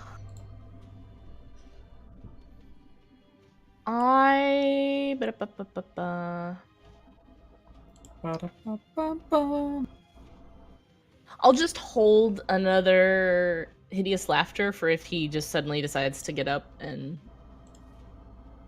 Okay. try to run away or something. All right. So Starts if to he make gets, any sudden movements, I'll cast that. all right. Okay. With that, Heldar once again sitting back, just finishing his drink, looks around. And says, oh, all your friends. Oh, The cavalry's here, I guess. What are you doing to that man there? Where did that sword come from? As he glances over down towards the cart. Trying to kill you. Heldar just standing there, unaware of what is going on. I just looked at Cassidy and I says, if this fucking drunken elf comes over and punches this guy, I'm gonna be so pissed. I got this, guys. Boosh! It just ends my charm. Havoc, don't you dare. He almost doesn't did.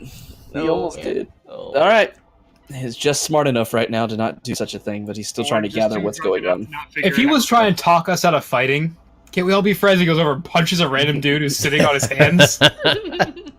Don't know. I know Talia. people who would do that for sure. Talia. So did I see Biz tell him to sit down? You're seeing everybody, preparing, holding back, excuse me, holding back attacks and everything, but everybody prepare for this guy to move. He seems to be just sitting there not moving, getting the impression that he's being held at bay, at least for the moment. I'm gonna pull out my dagger and give him the look. Like, try it. I'd love to stab someone tonight. Okay. So And you're I'm gonna staying move back up. there. Okay, so let's see. Move up. Holding back here, I got a dagger 30 feet away. Probably pick up your trident. And I'm gonna pick up my trident too, and Okay. be like, "This is worthless on land." All right. We need that water current to really get a proper. Yes, for some reason. All I right. can't thrust right on land. So you're holding your action like everybody else? Yes. Okay, with your dagger to attack him if he does anything untoward. All right. Kai. Kai's gonna move up, reaching down and picking up the sword that the individual dropped. I am also going to use Life Sense and determine the condition of this creature. How badly did we actually hurt him? How much livelihood does he have? Quite a bit. Quite a bit. Quite a bit. Okay.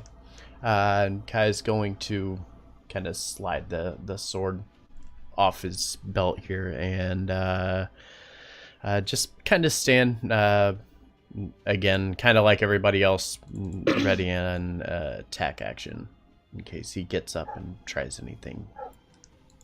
Okay.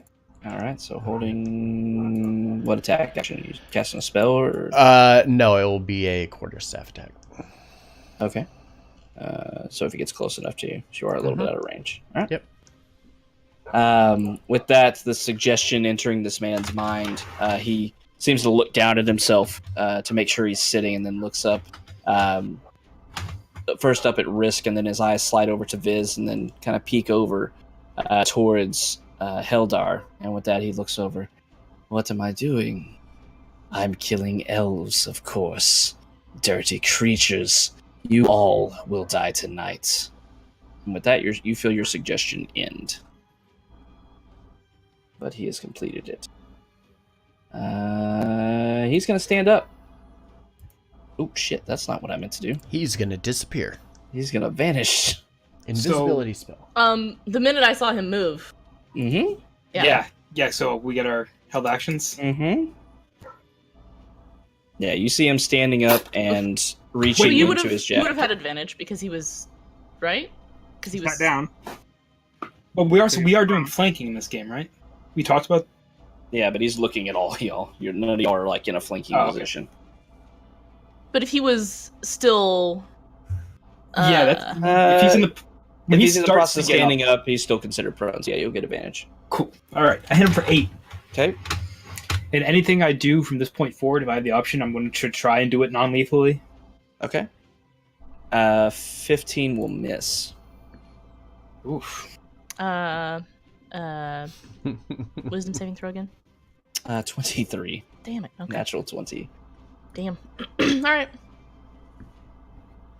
Anybody else had? Just Kai, I think, had a held action. Yeah, but he's not in range. Not within range. All right. Yeah. You see him reaching into his jacket, this cloak, rather. He pulls out this odd-looking contraption that you see has this slanted metal construction to it with these levers at the top of it. He quickly slaps one of the levers back, points it towards Heldar. You all hear a loud bang as this weapon goes off and hits Heldar. Heldar screams. Wait. What's the roll? Huh? What's the roll? 16. Cutting words. Okay. Go ahead and what?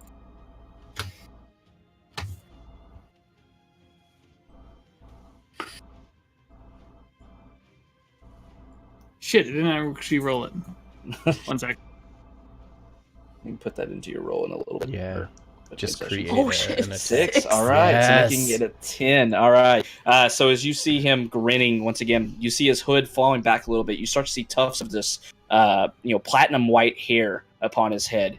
You start to see his face more illuminated by the small lanterns in the area that haven't been snuffed out or broken. All of you are able to clearly recognize a dark elf. Is the race of this man, or some call him a drow.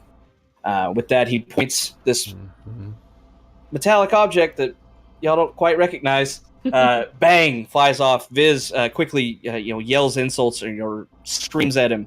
And as he does so, as soon as I see that weird cylinder object thing, I just want to be like, "Hey, you look over here! You do not look at him."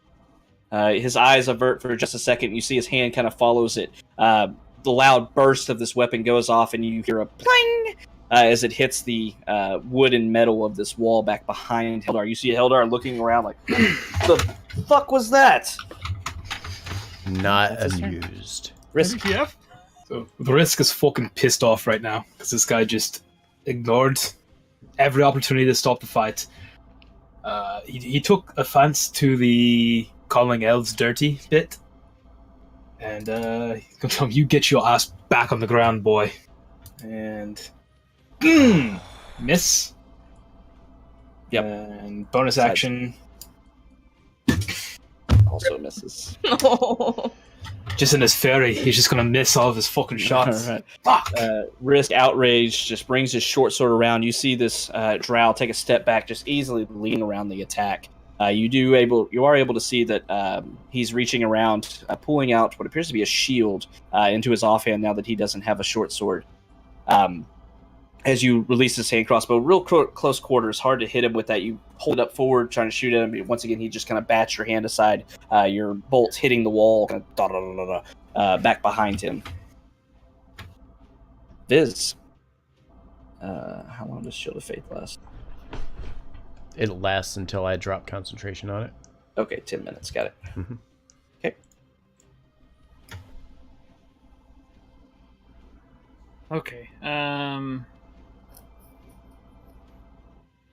I would like to attempt to disarm him. Whatever that weird thing is that made a loud noise, I want it out of his hands. So I don't know if I can wrestle him for it or try and smack it out of his hands. You tell me how, but I want that thing that made a loud noise out of his hands.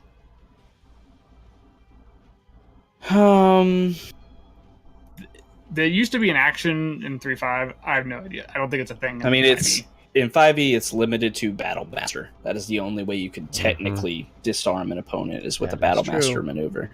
But you can try. Make a grapple check again against him to see if you can try to grapple this weapon. 21. Oof. Damn it. Yeah, he sees you lunging towards this pistol in his hand. Quickly yanks it back and kind of brushes against you, shoving you back with his elbow. Then, just as a bonus action, I'd like to inspire Talia. Okay. I'd over at Talia and be like, "We need to get that out of his hand, or restrain him, or something. You're strong. You can do it." All right. You're inspired. Just knock him out. All right. So Viz once again trying to restrain something, but just unable to do so. Jot. Okay. I would like to come over to where. Fuck. What was his name again? Heldar. Thank you. Just say like, "Go hide around the corner, you idiot! He's trying to kill you." And then I'll cast magic missile at 2nd level at the drow. Okay. Oh, it didn't. Shit, it didn't upcast it. It didn't ask me. Fuck. Hang on. It does something. Hang on. Shit. I thought it would give me. I thought it would ask me to upcast it. It should have. It will But it only rolled. Oh no, because it rolls. No, by it's default. just not in there, right? Yeah. Yeah. I'll fix it. Hang on. I'm just pulling up the spell real quick. One more dart. So okay. So normally it does 3 darts, right? darts. So it would just be. So roll that. 4 Do that same attack 4 or 3 more times. Okay.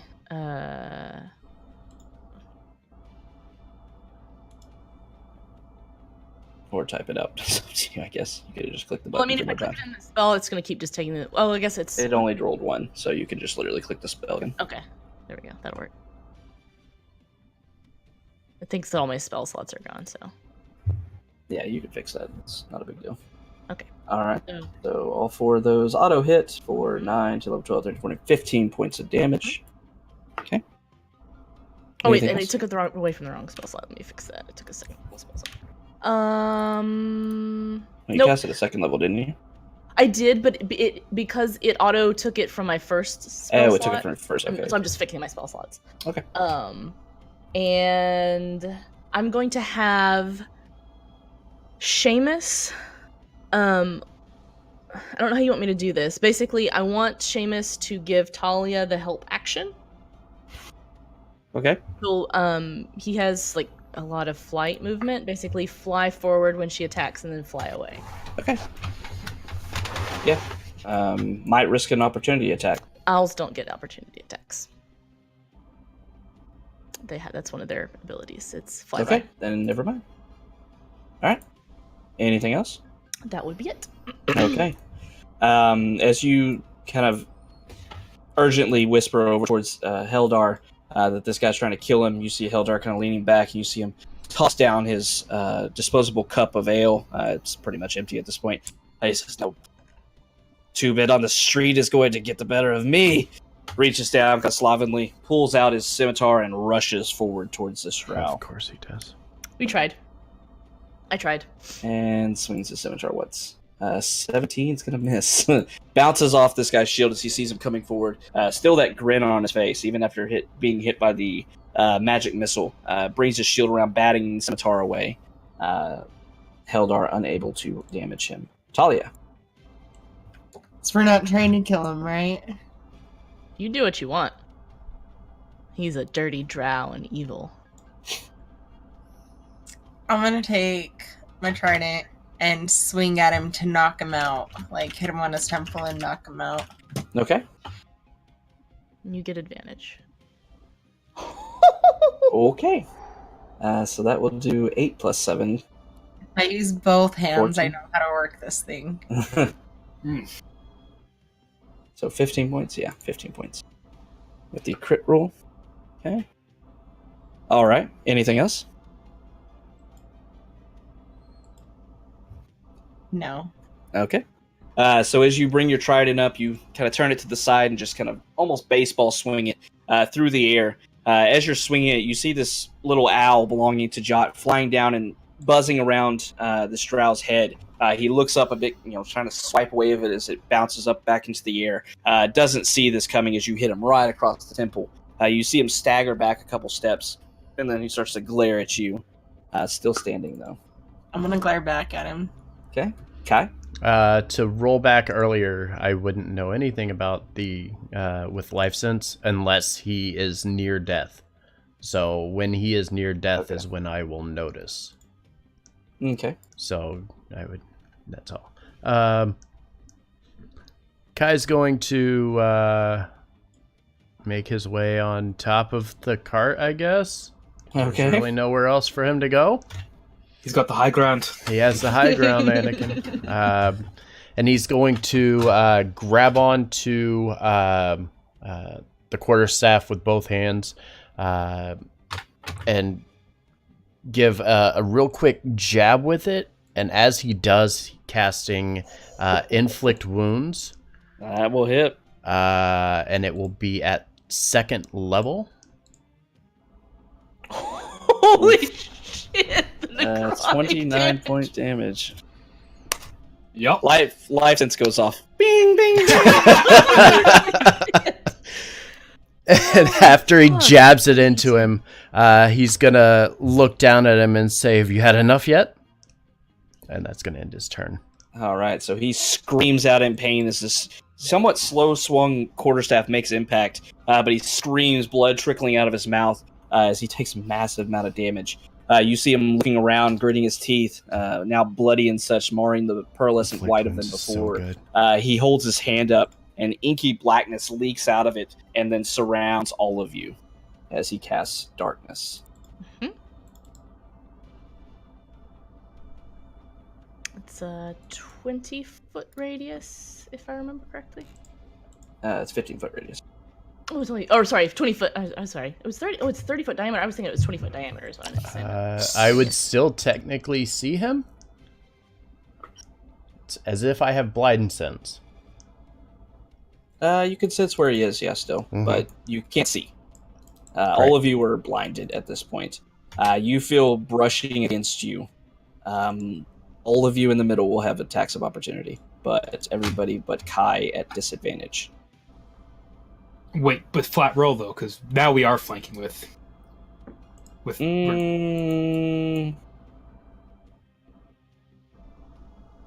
This is tough. What kind of substance is making us blind? Technically, It's a you drow got spell. so Darkness for flanking.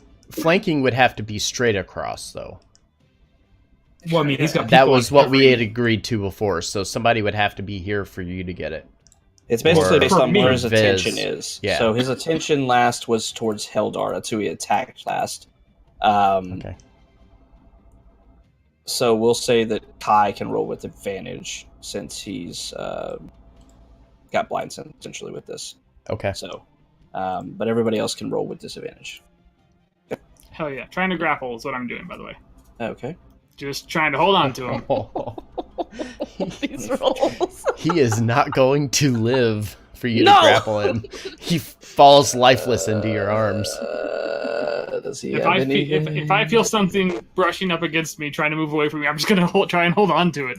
It should probably also Alright. be con saves, right? So as this darkness spreads all across all of you, you start to feel movement, not really through any of y'all. You can't really tell what it is. You feel like robes touching against you and then your face. You all just instinctively start swinging.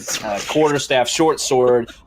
Viz starts hugging. Is Just- runs out, able to feel the body of this drow. You're like, as you start to feel it, you're able to tell you're like around his waist Yeah, somehow. I would know. Even though you're This is standing not up. Risk's body. I Yeah. know that one. This is definitely... You're getting He's groping the butt for that one. He's getting like, a- oh, I know this one. as you run forward, getting a grip on him. You have an odd smell across your nostrils, and then you feel this body going limp as you feel it jut across it, and it falls forward. The darkness immediately dispels, and as it does so, you all start looking around, and you see this drow, cloak and all, sitting on top of Viz, but up. I got him, guys! I got him right here! He's I holding got him. on. He's You not see getting out. Viz's arms are still around his waist, and his crotch is firmly planted on Viz's face, as it seemed that he was trying to levitate out of here and This moving looks out like of your the group. natural environment. You're doing such a good All of you job. here. I've got all him. of you He's here. not going anywhere. I'm going. Guys, pin his arms! Get that thing out of his arms! Does he have nut cheese in his mouth? He has something like that. There's an interesting smell coming out of that. Do I realize he's dead? Viz, He is he's- completely limp. But do I know that from having dick in my face? Can I tell lifeness in it? You can tell he's limp in all forms of the word. We're all apical, limp. I'm gonna roll him off. I'm gonna stand up. I'm gonna look at Heldar and everybody. Is everyone okay? I'm gonna pull out my healer's kit. Does anybody need medical attention? How badly do you want him alive? not fucking at all. I think he's. I think he's dead. Risk is gonna cut his fucking head off. Oh, No. I'm- No. Talia wants to support that. She would like that. She's gonna put money. I doubt you could do it As on soon your as first swing. as soon as I'm gonna put a Riz pulls out the sword, Kaya's gonna kind of stop him and say, "There's a chance I can bring him back, and if we really, really want to speak to him, you can get that opportunity." I don't 2 want gold. to You can't get it in the first swing. God damn it! Could I've never seen a dark elf before, guys. yeah, could I roll like something about drow, dark elves? Do I know anything? I roll something about dark elves. I don't know. I mean, like a can you? history check or an intelligence check, something I'm gonna like see that. if you know anything about Yeah. dark elves. Oh yeah, sure. You can give me a history check. Yeah, we are. Okay. You know the basics about drow. A turned elf species, descended from the elves, that has been underground for so long that their natural features have changed to give them the dark skin, as well as sunlight sensitivity, which kind of makes sense all in all why this drow was seemingly hunting during the night to assassinate elves. They generally don't like anybody. They do have a bit of more hatred towards the other elf races, as they are not shunned and looked down upon as the drow are. So, like I said, all the basic repertoire of drow history you kind of understand and know. So as you start to look around, the battle obviously done, you see cuts and slashes all through this man's body. His eyes still open up in a bit of rage in them, but completely glossed over with the fatigue of death obviously being upon him. Yeah, he's super dead. You see Hildar looking over. It's kind of leans back a bit, breathing a bit heavy after swinging once. Takes his scimitar and slides it back into its sheath and says, "Hey, I told you. Oh, 2-bit. Oh, assassin was going to get the better of me. Good job, lads. Good job." As he congratulates you all, standing over this dead body of a drow. We're going to go ahead and take our 5-minute break. Yeah. And then 5-minute return and see break. what we're going to do. Okay. Cool.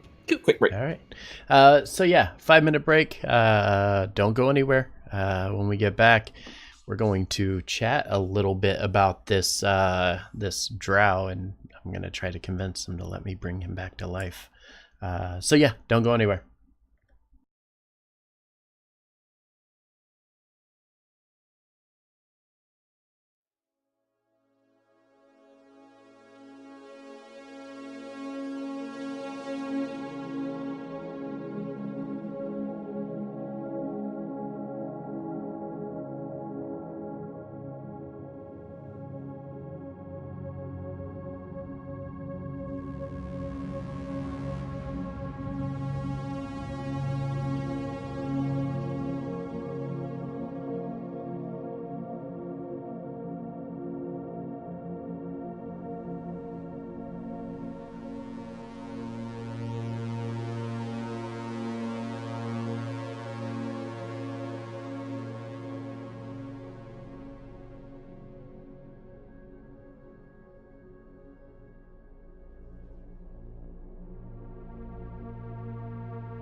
All right, so we are ready to go. Jumping back into our game. Everybody is back and ready. Thank you for being here. On classes that are generally not melee. Yeah. That's why I say, like, when it hits, because obviously you don't always want to be, like, up close and personal. But it's so good, That's probably... So is that the highest damage possible for a first level spell? Probably. It's probably up there. I have to go look. How much is Guiding Bolt? Guiding Bolt isn't 46? as much. It's, 46. So it's 40, so 24 compared to 30. Mhm. Yeah, you rolled really high. What you roll? Like Yeah, and you 29 also on rolled really, really well. I rolled an 8, a 9, and a 4. Yeah. And then an 8 on the higher level. A higher level cast. Mhm. It's crazy. I was like, oh, life sense only pops up when he's super weak. Well, he has 4 HP, so. Ding, ding, ding, ding, ding, Ding, Yay! ding. All right.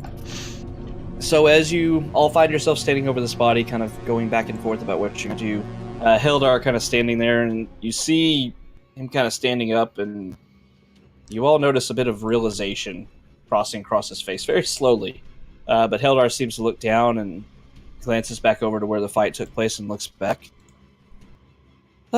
That man was gonna kill us. Yeah, he's crazy. At least he was going to kill you. With that, he glances over at the building next to Jot, where he was standing, and that shot went off, and looks at. There's a massive hole there, and you see there appears to be this green liquid leaking out of the hole as well, going down, and you see it kind of seeping into the stone construction of this wall. He looks over it and says, "That, I Powerful magics. handled myself in a fight, but that would have killed me." Oh, he looks over at Viz. You did something to distract him. All of you took care of him, even when we couldn't see. Y'all, you guys saved me. Thank you. You deserve it. You earned it. You're a good guy. Our dog's murdering stuff in the background. Squeaky toy goes off somewhere in the city. Somewhere back at Troll School Manor, the dogs have found toys. Well, they've made toys of things. With that, Hildar still wobbling a bit as he's, still getting realizations and such. He shakes his head. He says, I wouldn't have made it home tonight if not for you. Thank you. 2 gold? 2 gold? He reaches down. You see this large coin purse. He holds it out. He says, "Here." He holds it out. Take it. It's the least I could do. Please. Here. No, she was just kidding with you. No, please, keep your coin. With that, he continues. No, I insist. This is nothing compared to what I value my life at. There's no, please, 4 take copper this. left in his pouch. He said it was full. He probably thinks he's worth Shing, shing, shing. He said it was a full purse. Viz just can't take it. Steve, on the other hand, wants that He's so holding bad. it out. No, you shouldn't pay us for doing the right thing. You're a good person, and we're friends. We don't I take money can't think from of any friends. better reason to pay. So no, he walks up to Viz and shoves it. Why do people keep doing this? Just keep It shoving it almost hurts a bit as it hits you in the chest. The size of this bag. Let me walk you home in just one moment. Let me just walk you home, and then we can talk about payment. Then just I'm not hold taking it. another step until you take this money. Perfect. I'm gonna rummage through the pockets of the dead guy. Can I assist him in searching Everybody the make pockets? perception checks Okay, that as works. this is happening. And then I will walk him home. Ooh. Steve's rolling pretty good tonight. Damn! Risk, What are these 20s? freaking perception checks. Y'all are kneeling tonight, apparently.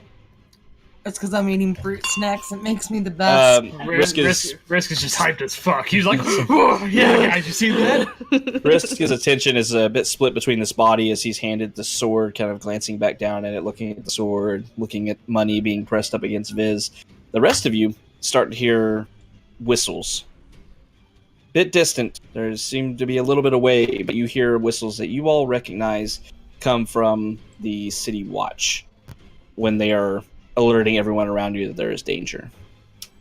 I want that stuff fast, Jot. and then I want to walk him home. I want to get him out of here. I think we're better off just telling the guards what happened. We didn't do anything wrong. I know. I want this boomstick magical device. Fine, then just take it right now.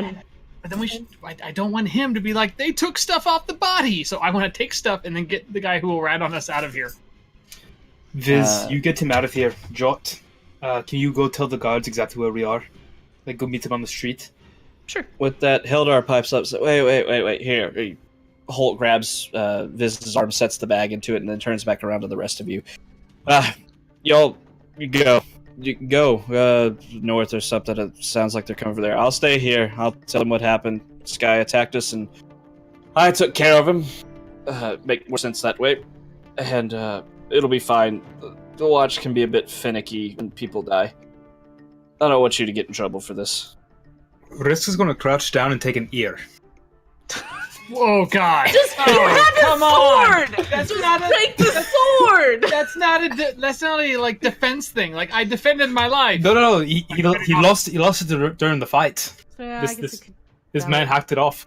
Just an One of ear. the other Slice it characters in D&D has a necklace that just has ears and ears and ears of people that she's killed. It's so gross, guys. Come on, like we don't need to run away. Like we should like be forward about what we think because we might earn rep with him. I just don't want drunken dude here to be like, I fucked him up. It was all me, and take our cred. We did a good thing. I just don't want drunky McDrunkface over here to be like, also they stole all the things out of his pockets. Well, you can ask him to not say that. We're having this conversation in front of him right now. We just saved the man's life. I don't think he's going to sell us out. Risk is taking an ear. All right, I'm taking the other stuff, or some of the other stuff. So Hildar's just watching on. He doesn't seem to mind. He's just watching. He kind of grimaces a bit at you taking the ears. Like that's weird. Kai's gonna turn to Hildar and say, "We appreciate this. Are we actually running?" And kind of looks to everybody else here. Hildar chimes in. Just go. I'll take care of it. I know a few of the people. I know. I know. Here's the Staggett. I've talked to him a few times. He'll be among the men coming. I think. I'll make everything fine. We've talked to him before. Yeah. Probably would want to be. Staggett. Yeah. I guess a lot though. Yeah, he doesn't. All right. Yes, we should. Then probably. We keep showing up around bad things. He was So very stern last time he talked. as I'm taking this guy's stuff, do I notice any tattoos on him? Any Xanathar or Zentarum markings or insignia or anything like that as I'm taking his shit? And then when I'm done, I will take the gold pouch from Heldar, and then I will hug him and just tell him, like, you're seriously the best, man. I just feel like I haven't told you that enough, but you're such a good guy, and we're going to get drinks all the time together, and we're totally going to hang out more because it's been so long, and we keep on saying we're going to hang out together, but we never do, but now we're really going to hang out this time. All right. So as you're quickly going through the bodies, or the body rather, was that Jot and Viz? Yeah. Both of you investigation check. Kai's going to turn to Jot and say, "Can you have Seamus watch over this?" Mm-hmm. Already planning on it. Okay. Good. As you're going through quickly, you're able to find this odd-looking magical device that makes a very loud noise and causes craters in the side of stone walls. You grab it quickly, pulling it off. You find a small pouch. You hear a little bit of a jingle, not anything compared to the large bag in Viz's other hand that was given to him by Heldar. You grab both of those things, quickly lifting them off the body. Jot, as you're wait, who was looking for markings? Viz. Viz, you don't see any markings. With that, you both grab your things and while y'all look around, trying to see which are y'all leaving. If we're taking the gun, we have to leave that sword. We have to leave that sword. He has to have a weapon. He has to have a weapon. Leave the sword. The risk will drop the dagger. sword. Hmm. I got a spare dagger. Leave the sword. Leave the sword. Leave this. Yeah, Risk will leave the sword. Okay. Leaving the Wait, sword. And Do I notice anything different about the sword? then, looks like a normal short sword. Yeah, Risk will leave the sword. Being a lore bard, I'm very familiar with magics and things like that. Do I find any sort of spell book or arcane focus or anything that he used to make the blacky inkness or the floaty float? No. Can I perception check Got this from dangerous stuff off the streets. Can I perception check from where we are, glancing down as they were doing this, to see if I noticed any markings, anything, tattoos or anything? Sure, go ahead. Give me a perception check. Okay, It's the last one. just because. As Jot and Viz are leaning over the body, they're kind of rustling around and such, grabbing these items and standing up, and kind of you all hear this whistle, a little bit louder now, coming from your southeast. Mm-hmm. Excuse me. Holy shit. You see the cloak that he was wearing is kind of rustled aside as they're quickly checking over the body. You see his pants are kind of hiked up a bit. You know, think high waters kind of up to the calf or so. You see what appears to be a tattoo. Almost imperceptible against the dark skin, but this kind of dark blue, purplish skin stands out a bit against the black ink of a tattoo. You take a quick look at it. It looks like an eye patch only. You see two little strings coming out in this kind of oval, curved-off shape, resting on the back of his calf. Okay, it's time to go. Does Heldar know I love him? Heldar kind of gives you a hearty pat on the back because he thinks thank you, my friends. You saved my life. Go. I'm sure we'll see each other again if you hang out at the mule school. Oh, we'll see you again. Straight towards the docks. I imagine that's probably going to be a little more active than where we were at. Okay. Yeah. Okay. So with that, you all kind of fared well to Heldar as he nods to you. You see him kind of leaning up. He pulls his scimitar out and kind of positions himself on the wall. You're kind of glancing over your shoulder. You see him kind of making himself look a bit tired. I do something here. Okay. So all of you take off towards the docks, moving down. You see there's still a few people here as you get to the docks proper. People walking about and such, but all of them kind of looking over at you very sparingly, not really looking at you very long, and then putting their hands down or heads back down. You find yourself on the docks. You start to walk a bit. You hear the whistles again, coming up very closely to where you just the street you just moved off of, and you find you start to hear them, several whistles, 2 or 3 of them going off right after each other, and then they all stop. And you can tell from the proximity, the way you're walking, as you turn back and start heading towards the north. Along the dock itself, you can tell that those whistle sounds all stopped, probably where that fight just happened. So about there. If someone, are we still walking, like just normal pace walking? Let's go run. No, we do not. No. Okay, I assume you No. You briskly walked out of there and then got to the, glancing around for no guards, and then started just walking. sprinted. We're gonna run away! Alright. Yeah. If either Talia or someone else will let me sit on their shoulders, I'll just watch what happens with guards. So anyone other than- I'll pick her up again, wrapped up like a little baby burrito. No, I don't let you keep me up like that. You hop up on her shoulder and you lose your senses as you take over Seamus, and then Talia immediately swaddles you. God damn it. And- I can still feel things, I just can't hear or see. You know what? I'm just protecting you because I know that you're not used to the cold chill of the sea. And being so close to the sea and you get the ocean spray with it, I'm just making it so you stay warm. I mean, if I start feeling motion shift of like moving sideways, I'm gonna think I'm falling and I would snap back out of it. I'm sure it's a very comforting, warm I was about to embrace. say, it's a very gentle. I doubt that from Talia. Whatever would give you that impression for Talia. All right, so as Jot leaves her sentence with Seamus. As you take over again, Seamus kind of following your instructions to hover over everything. Fix it. You see no less than 20 guards are now present over this. You see them initially moving towards Heldar, weapons drawn, these spears and such pointed towards them, and then they see the body. You can hear commands being screamed that you can't quite understand because you're hovering kind of high up in the air. But after a few moments, you see Heldar kind of pulling his hands up, and then after a second or two more, you see the spears lowered. You see one man who's you can kind of recognize from the top with his balding head as he takes off his helmet is probably Hustis. And you see him talking with Heldar. And after a few moments, the older man with the balding head, Hustis, kind of shakes his head a bit and turns around to look over the body.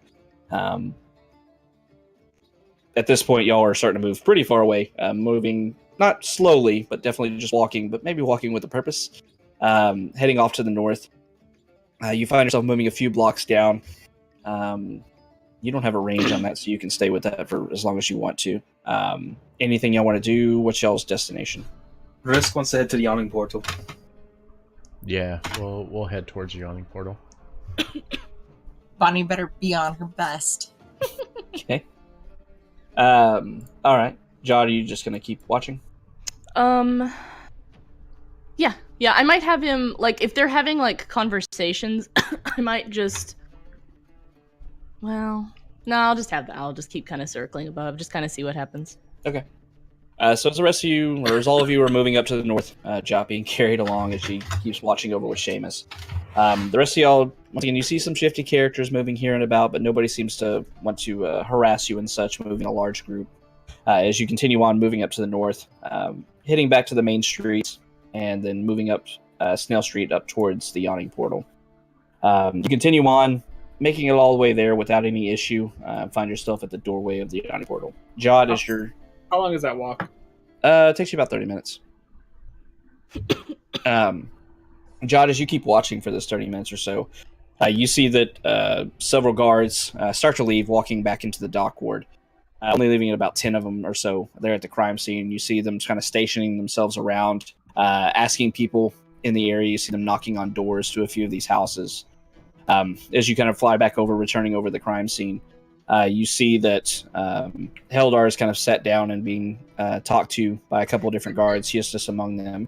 And right about the end of the 30 minutes or so, you see Hustis kind of saying loudly, enough to where you can hear, it's like, well, you're lucky to be alive, honestly. There's been assassinations happening in this ward, and honestly, I didn't think that any one man would be able to take care of this fiend here.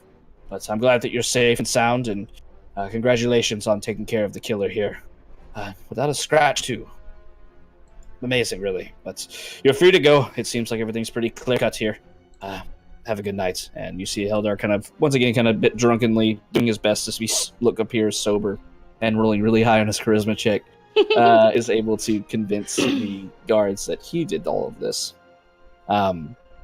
You all, with that, you see the investigation still going on and such. Everybody seems to, the guards seem to be standing around the body and taking care of it and swaddling it up and such to cover it. But you feel that you've gotten enough information for this, so you snap back as everybody arrives at the yawning portal. Okay. At this distance, I cannot command my Hal to come back to me in any way, shape, or form. So, and I Hope don't for the best. know that. Well, I mean, he would just go home. Otherwise, I don't think there's any sort of like telepathic where he knows where I am. So probably he just eventually goes back to the If he just control bamfs school. to you? Well, there's a range on that one. I'm pretty sure. Let me just double check. I'm pretty sure there's an actual range on that. You're familiar with know where you are. You did summon it. Okay, it has cool. a tie to you. In that case, then yeah. Then after a while, I would just hope that he just comes to where I am. Hope he didn't get eaten by a buzzard or something. Yeah, right. All right. So you find yourself walking into the yawning portal. Actually, no. There's no range on the Bamf.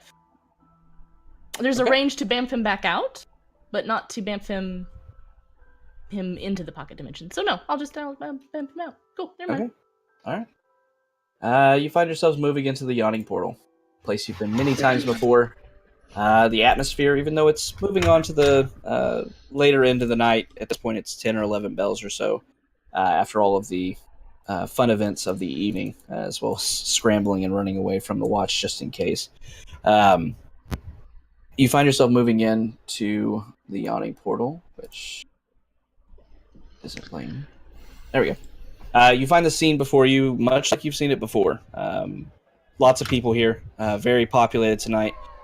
You're looking around, you see a few familiar faces, namely Bonnie, who once again notices all of you, kind of waves and such, as she's carrying a tray. In one hand, she uses her other hand to wave at you, and then continues on towards the table. Wherever her token is, I can't find it. Where's your token, Bonnie? She got fired. No, that's not her. Bonnie, I just had the worst day. There's racism just everywhere. People judging me for my race. People judging other people for their races. There she is. This place is just sad. I'm going to remove those. I have too many on the GM layer. Alright. So with that, Bonnie moves over to another table, serving a couple people as you all move to your customary table. Once again, unseated. Seems like this one's avoided because of how close it is to the door, for whatever reason.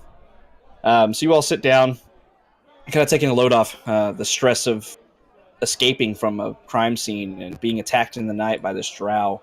Finally coming to terms with it, and the adrenaline calms down a bit, but you sit down, and after a few minutes, Bonnie walks over and says, welcome. What can I get all of you? Just some water for me, thank you. Something strong for me, if you don't mind. Oh, of course, Risk, of course.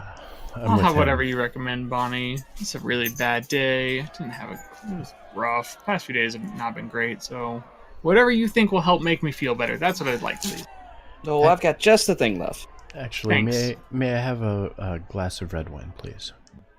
Absolutely. And she turns her head slowly, kind of hesitantly towards Talia.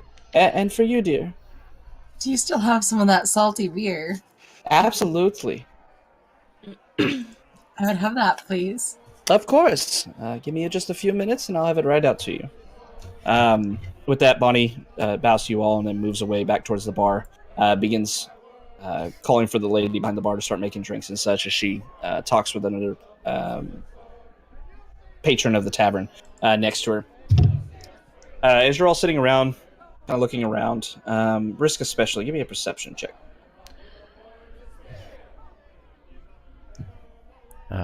Jesus, perception checks. Holy fuck. Tonight. That's been so many nat 20s over So many nats. Risk, as you kind of move through, looking around the room, you see, just glancing happenstancely back towards this table where you met Yagra and Davil just the night prior, a couple nights ago. The night You before see, last. you see they're sitting there once again, talking amongst themselves. Seem to be smiles on their face and such. You see someone else, a woman, much shorter than them, kind of sitting up very straight backed in the table, or in her chair rather, up against the table. Appears to be a dwarf, sitting there with a shawl across her head and such, and this kind of dark complexion across her skin. But they're all sitting there talking together with each other. Risk is going to look at the group, say, don't want to draw too much attention to this, but I'm going to go speak to our friends, and I'll be back in just a moment. As he gets up, Kai's gonna look at Jot and Viz and say, "Did you guys notice anything out of the ordinary with that drow?" I'd like to evaluate the things I have. If you start to bring the gun out, Jot's gonna be like, Okay, what Got about... to turn the dust. It did Yeah. turn to dust. That was me joking. Because I hate Yeah, guns in Jot D&D. If Jot does that, I just want to evaluate the bags that I took off him, and how much gold I got from my new best friend Heldar. Okay. So as you have these two bags in your hand, kind of pulling them up, you set this one. Once again, it's hefty. You set it down on the table in front of you. You open it up. You see gold. A lot of gold. You point it out to them. empty, guys. You edge it forward so everybody can see it. There's a couple hundred gold inside this bag. Risk is actually going to turn to Jot. Risk, you're not at the table. I haven't left yet. Oh, I thought you were getting up and walking away, and this is what we were doing while you were gone. No, I've got no. But before I left, I had a question for Jot. Jot, do you have Seamus back? Could you have him kind of over our heads? I want you to relay the conversation. You fuck. No, it's fine. It's just yeah. I want you to relay this conversation. If someone here could maybe... You can feel when you're seeing through his eyes, right? When I can look through his eyes and see and hear what he sees and hears. When I do that, I don't see anything or hear anything from my own eyes or ears. I mean, I can still feel if somebody touches me, or I can still smell and stuff. Can you still speak? Yes. So I would like for you to just relay the conversation as it's happening. But if someone here could maybe just poke her if someone comes close and shouldn't be overhearing what she's saying. Okay. I can do that. And just like I did the last time that Risk had this conversation, I will put Seamus back up in the rafters and have him spy on Risk. That Risk did not know about. Well, I told him about it. I told CK about it later. Risk has no idea, though. Yeah, Risk doesn't know that I did this. No, Risk just wants the conversation to be overheard by the rest of the group. Okay. So.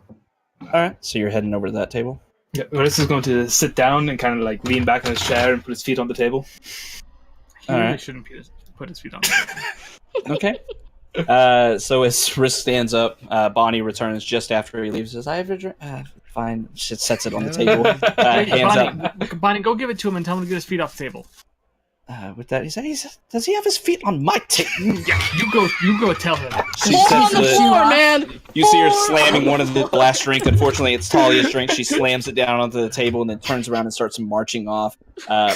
Risk, as you stand at, you've had just enough time to sit down and put your feet up on there. You see the three of them kind of looking at you, and you see Yagra looking at you, her eyes wide. She starts shaking her head, and then you hear, "Listen here, you!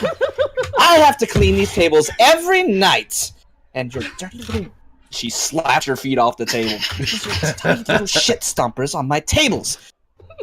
Let me catch you doing it again." I'm terribly This in sorry. the background's gonna be like, oh. With that, she looks at you, just that, hands on the hips and everything, looking down at you. She said, "You best remember it."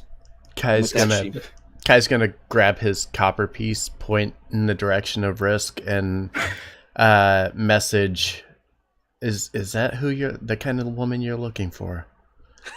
Is that what you enjoy? Yes.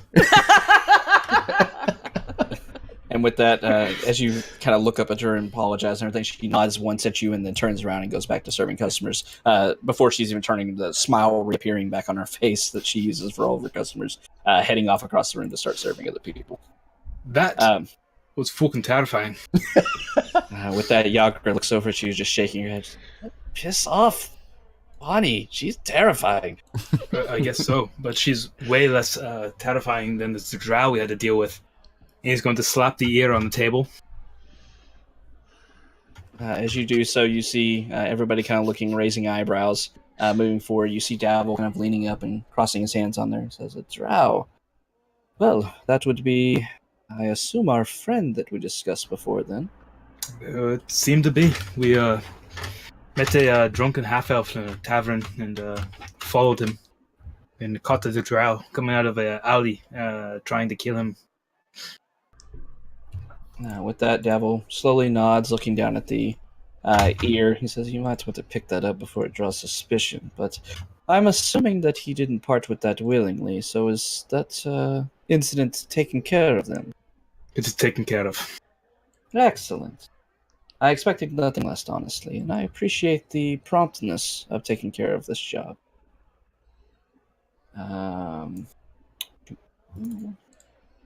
Jot's basically just sitting like this and just kind of like muttering whatever they're saying. Just Okay.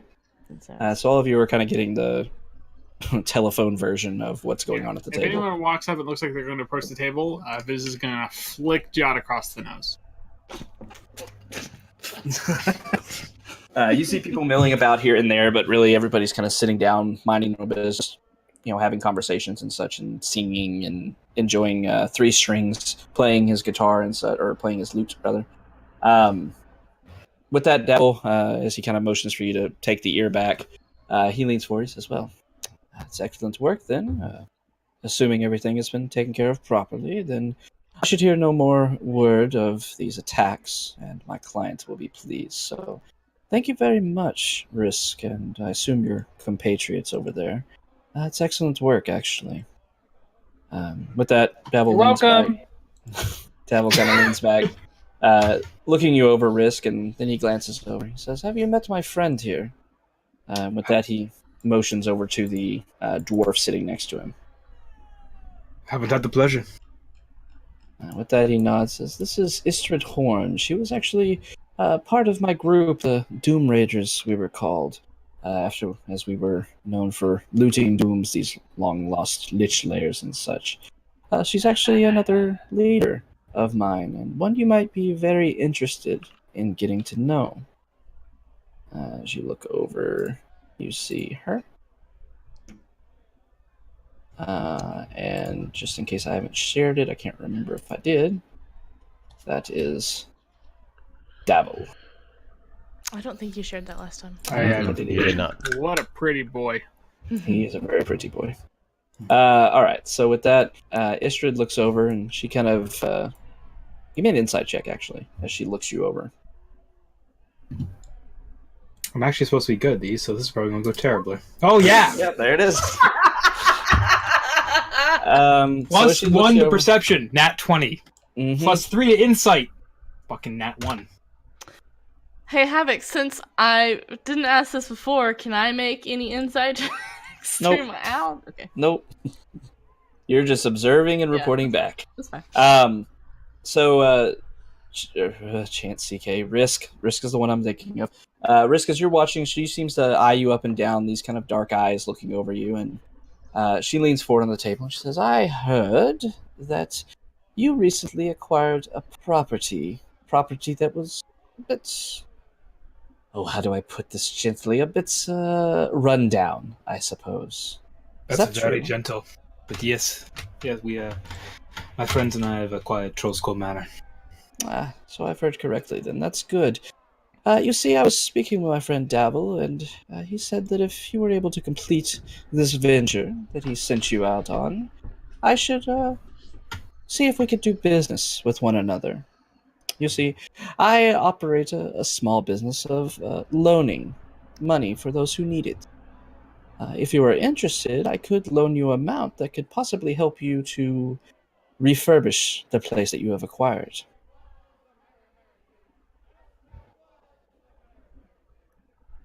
Is she finished speaking? Yes. And are we talking about, what kind of interest rates are we talking about? With that, she thinks about it for a second. Frantically googling medieval interest rates. I have this in my notes. I just gotta find which notes it's under. One downside of having PDFs for half the stuff that I'm getting. Havoc, Okay. she said she's a dwarf. Yes, she is a shield Is she a dwarf. dark dwarf? She is a dark-skinned, shield dwarf. Bit exotic. Okay, I don't really. Not a Duragar, no. She doesn't Okay, have the that's the black Duragar, purple that's skin. the Duragar. Yeah, Okay. she's not a Duragar. She's a shield dwarf, just very dark skin. With that, she says, "I can offer you a competitive interest rate on it, up to say around 2,500 gold pieces, flat rate of 10%, and it must be repaid within 3 months." It's That's a going something- rate. You won't find it any better here in the city, I promise. Of course, I knew my relationship with our friends here, but a friend of theirs, I believe, is a friend of mine at the moment, so I trust you. That said, I'm not in a position to accept or decline such an offer without consulting my friends.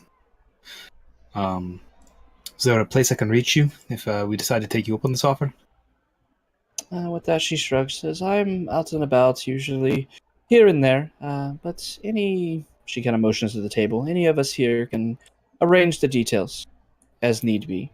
Speak to me or any of these other two, I trust them to make it on there, so feel free to consult your comrades as needed. I am trusting you on this. It is a large sum of money that I am willing to loan, and well, you know the organization I belong to. We will get the money one way or another. But that being said, Davil says that you are trustworthy, and I trust him. Well, it's been a pleasure doing business with you all.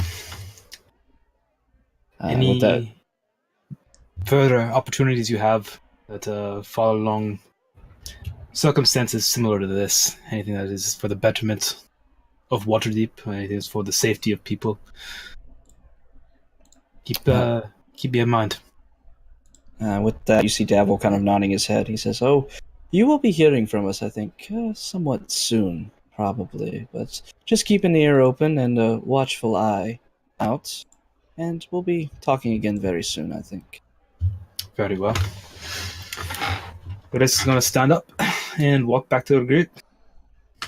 As you're walking away, you hear Yagar from the background, have a good night! Don't piss off Bonnie. Again. Good life advice. Alright, and with that, you make your way back to the table with your friends. Havoc, can I roll just a general insight check for just impressions of... like, basically just what her Jot's read of these people is. Like, sure. Okay. Oh god, I have so many things open right now. There we go. I want to hear that. I know. Nothing compared to you. Terrible read. Okay, cool. Perfect. Good. Yeah. As you're listening to them, like I said, it seems like they're very businesslike and such. Istrid Horn, as she was called, you did catch the name. Mm-hmm. Once again, seems very formal, very businesslike in offering the loan and such to you. Once again, set out the details, 10% flat rate. So you have to pay, 10% of $2,500 if she offers you that. Has to be paid within 3 months. Once again, very formal, very businesslike. Okay.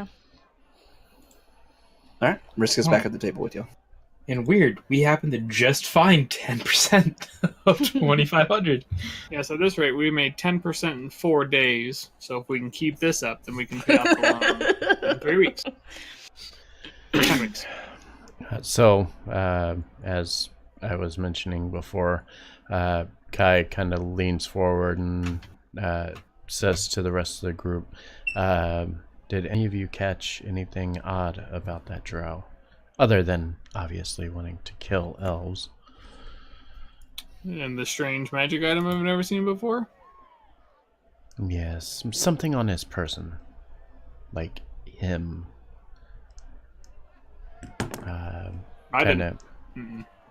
He says, while you guys were sorting through his belongings, I noticed that on his leg, it was his leg, right?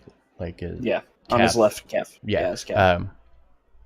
He's on his calf muscle of his leg. He had a tattoo. It was a tattoo of an eye patch. He's a pirate. That's why he hates sailors. I get it now. No, I don't. Yarr! Kind of want to go back and ask them if they know what an eye patch tattoo is. Yeah, I don't think that's it. What? Pirates definitely wear eye patches. Yes, you're absolutely right. They do wear eye patches, but I don't believe that's the case. Is that symbol something that any of us would have recognized? With my history with Thieves Guild, would You can all give me history I checks. know that? Oh, I give me don't know. history checks. Oh God! Come on. We are super perceptive tonight, Hey. but Shoot All of is- you kind of sit around after the revelation from Kai, thinking, racking your brains. Nobody can pull anything, though. Nobody can think of anything that relates to eye patches except pirates, obviously. Or sailors that have lost eyes and such. But the book nerds converse over a minute and be like, well, there's that one story with the pirate, and he had an eye patch, and there was one guy, he had like the golden eye patch, and the guy had a ruby on his eye patch. It's definitely pirates. yeah, pirates all you can think of. Was the guy wearing an eye patch as well as having a tattoo of an eye patch? Nope. No. He had 2 full functioning eyes, not covered by any eyewear.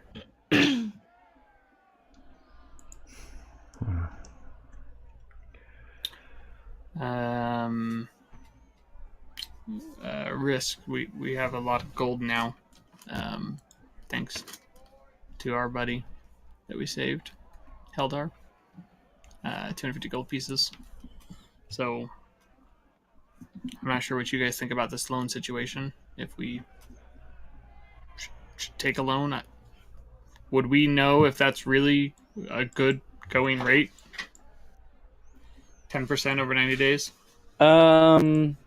Yeah, you would 3 all months. understand that that's pretty standard, honestly. Some like noble families will offer loans like that, and sometimes even more, like 15 or 20% interest rates on them. And some of them will offer 10%, but 10% per month across it. But what she's offering, what District is offering, is pretty fair, honestly. So just to clarify the math here out of character, they give us 2,500 gold. In 90 days, we have to pay back 2750, 2,750. It's not 90 days, it's 3 months. 3 months. Oh wait, Technically 90 it's days. 2,500. Isn't there 4 weeks in Yeah. D&D? So it's Oh. 10 days. Yes. I thought it was 25,000. That's No, a different 2,500. number amount. I was like, good Not 25,000. God. That's a lot. I'm over here going like, 1,000% interest is pretty high. Yeah. Well, no. I misunderstood the initial loan amount. I thought I added an extra 0 accidentally. So I would love to get the hotel, speakeasy, brothel, B&B, diner, cafe, coffee house open up soon. That is a little more than we were estimating it taking to start. I mean, we were thinking maybe 1,000 gold to get the place operational. Yeah, that I believe that was what we were told before, right? That 1310 exactly. yeah. With the extra gold, we could hire one of those people that spins the signs. Have you seen those guys out at the intersections in Waterdeep? They spin the signs and they get people's attention.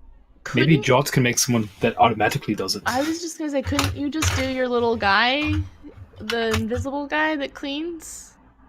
Henry? You just Yeah. I Hold could. a sign and like spin around. Yeah. As long as I'm within 120 feet, otherwise he ceases to exist. So, it's a pretty rough life you've got. The sign just floating in the air, spinning around, and Biz just sitting there reading a book. Yeah, but, like, You're doing basically, great, Henry. Yeah. Maybe we could tie like a very light sign around Seamus, and Seamus could carry it around town. He's very Yeah. tiny. You're just gonna invite all the other birds and owls over. I feel like extra gold isn't bad. There's a really nice set of armor I'd like to buy. Maybe it's a little selfish. I know. I'm sorry. No, I think it's a fantastic idea. You seem very easy to hit. Yeah. I like how everybody just started nodding their heads at the same time. Does a 7 hit? Yes. Yes, it does. I don't It know was why. a small child that just tried to hit you. How? I keep putting myself in situations where there's opportunities for me to get hit. It must be bad luck. I think no one can get hit this frequently. Is this Steve or Viz talking? It is Biz, for sure. Biz has no idea about positioning in battle. He's like, "Oh no, let me be your shield." Random drunk elf. If I Stab carry me instead. if I carry Terrible Viz, idea. do I get a +2 to AC? Yeah, but at the cost of all your movement. Can you get 3/4 cover by carrying him? You can just ask me. You do it willingly. Biz, I need you to be on my back so I don't get shot while I'm running away. This is gonna be my animated shield. Just hovering around, catching arrows with his face. Oh god. Oh, you guys are silly. All right, so yeah, once again, just to go over, we'll revisit this again just so y'all can have the mental picture, or at least write it down maybe in your notes or something. To renovate the Troll Skull Manor to the base, renovating the rooms and such, and making the outside look appeasing, making the tavern in the bottom work and such, will cost 1,000 gold pieces for just that. It'll take at least 12 days or so for that process to go through as the different guilds and such come in and start doing their work. For the guild licenses and contracts for things limited to owning a tavern or an inn, selling alcohol, selling food, it will be 250 gold pieces. And once again, this is still base stuff, not any of the extra shit y'all have come up with. For No brothel maintenance, included in this. for daily maintenance and or per 10-day maintenance, it is 50 gold pieces for 10-day. If you have, it'll be less if you just do maintenance, more if you have hirelings. So if you have, a Bonnie or something in your bar serving people and such, it'll cost 50 gold pieces. So less so if you just do it yourselves. And then for all other guild expenses for buying food and things like that, it'll cost 10 gold pieces per 10 days. So your initial, for the first 10 day after the bar is up and running, everything, it'll cost you 1,310 gold pieces to get everything going. Okay. Okay, you said 10 gold per 10 day for the food and stuff. Yeah, and I'll give this here in the chat so you can revisit that. Can you actually pin it in our Discord channel? Sure. Mm-hmm. I mean, This is just for that. After that, then we have fun little tables and stuff we get to use for running the business. But this is just to start it up. and with some of the extra, we can hire additional help for whatever needs we have and get things for your own personal chambers if we need to. Or we can hire an Like a exterminator. better fucking door. Yes, we can have a new door put into the hallway. So are we all in agreement about this? I mean, we're taking on a reasonable sum of money. Don't know that I object to a loan, but I'm not sure how I feel about a loan earned by killing someone and cutting their ear off. Laughing's out of character. Listen, I understand. I really do. But this person was hunting elves. And we tried to end it peacefully. I tried. I don't object to the killing of him. I mean, he attacked, and we gave as many opportunities for him to stop as we could. Literally as Drow many as are- possible. Yeah, literally as we could. Drow, from what I understand, are evil. I don't object to that, but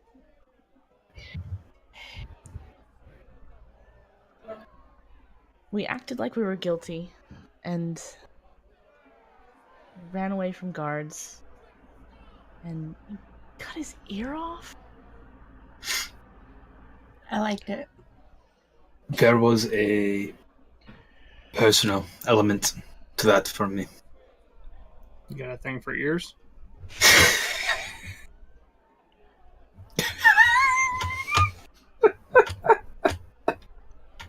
I mean, like, how personal are you talking? Viz, my friend, I believe he means for he doesn't mean from the physical elements of it, but something emotional for him. There Not was the- Not Terrific. having the ear, Really but traumatic ear incident or something? Then he has someone to listen to him always. He always has an ear. He gave it away, though. That's why. Right? Oh. You gave it to the... No, I think he took dudes? it back. Yeah. I took it back. Got it? It's in his pocket. I remember them saying like you should pick that up off the table, but I thought you made them pick it up. I'm feeding it to Ollie when we get back. Oh God, That was out of character. Just give our dogs a taste for human flesh early. It's not human flesh, thankfully. Or yeah, elf flesh. Jot, I understand your reason for concern here, Jot, but I don't necessarily feel that we were in the wrong. We just don't want to be dealing with certain individuals of the guard. Mennonites! Which is why... why didn't it send? Which is... My mouse wasn't going to the chat box. I'm like, son of a bitch. I meant that not to ruin the RP going on. Oh, I didn't even see your question. Oh well, that's okay. Sorry, Kai. But yes, I don't think that we want to get the attention specifically of that city guard. Had it been anybody else, I don't believe we would have ran in the manner we did. I worry that this might come with strings. What was the name? Ingrid? Istrid Horn. Istrid. Yeah. Istrid. Istrid is a businesswoman. At the end of the day, they're not going to. I think the only strings come was with our failure to pay back the money, which honestly is going to be a situation with anyone we were to get money from. Most I'm of not- us probably wouldn't murder us. There's I no... feel like if we don't pay her money back, we might actually get murdered. Well, but... yes, but more importantly, we're not obligated to them by any means other than repayment. That's correct, yes? Correct, and Istrid is friendly with them, but not part of the Zens, was she? Oh no, she said she was one of okay. the. She's one of the parties. Yeah, she's the one of the bankroller leaders. for all their things, probably. Yeah, she described her, or Davil described her as another member of their adventuring party. You'll remember from last time when Davil talked, he said he was a retired adventurer. They were called the Doom Raiders. Doom Raiders. Yes, she was a part of that. So another leader within this Zent operation. This was about as far as I'm willing to go with whatever the Zents want. I worry that if we take their money, then they come to us in a few days and say, I don't know, go kill somebody for us again. And that's what this was. I mean, even if he was evil and he was murdering people, but what happens if the next time it's somebody who owes them money? Oh, hey, go rough up someone for us. And we say no, and oh well, the loan's all due right now, this instant, and you can't pay. Now you're fucked. I don't. There's going to be a contract. There's going to be a contract that will hold up with any magistrate in the city, and if there's not a contract, then there's no deal. Except our lives. No. If there's not a legitimate paper trail with this money, I will say no. We should all say no. But I believe that any business dealings with them outside of the loan will be unrelated to it. And we can get this in writing. They didn't give us any indication that there would be anything more. So at this point, No, they did. They said we'd be in contact with you. No, for the Can they take loan. the house as collateral? If we can't pay it back, they can take the house, like, instead of murdering us. So it's a good call. I mean, if we can't, like, we fix it up and we're not turning a profit, would be the only reason we're not paying it back, right? So maybe they'd be willing to take the house as collateral instead of murder. Yeah. Actually, Yeah, killing us they- doesn't get them. she- Well, killing no. us doesn't get them the money. Which is why I say they'll be coming to us demanding that we do other things. I personally don't believe that'll be the case. If it's something where we are taking money out and we have a set number of days to return this money, what was it, 3 months? Mm-hmm. If we have 3 months to repay this, and we have as Risk has pointed out, if we have a paper trail saying otherwise, saying we have 3 months to repay this, they can't come to us in a week and say, you're obligated to now do this, because that's not part of what our dealings with them are. I will say, if Risk and Kai, if you guys trust them, then I'm for it. But I'm also 100% with Jot. Like, as much as I want money and to fix things up, the source of the money is the only concern. Because yes, we have a paper trail, but they're criminals. They don't care about a paper trail. Sure, a paper trail says we have to owe money, but if they come and say we need you to go murder whoever, and if we say no, they're like, cool, we're gonna take repossession of your house, or we're gonna start like doing not like terrible things. That's not gonna bother them. They're already criminals. Well, I accept that. But again, if you trust them and you feel it's a good idea, I'm for it. But that's my concern, because I don't know them, and to me they're just the bad guys. Well, I think you misunderstand what they are. They're not criminals. They operate legally within. They're a legal organization within Waterdeep. They're sellswords. They're mercenaries. They'll take contracts from the highest bidder, but it's a legal organization.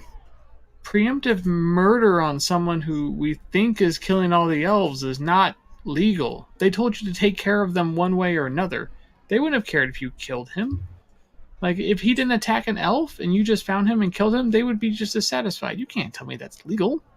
If we had just found and killed a random person and the attacks on elves continued, they probably wouldn't have been okay with it. Sure, but I mean, like, if you had killed the drow guy, if you found out it was him, you weren't defending anybody, if you found him in an alleyway and just murdered him, like, you can't tell me that's legal. That's not within the bounds. That's preemptively killing someone because they're going to do something bad. What if it was... Not... But see, the city of Waterdeep could have hired them for the contract. We don't know.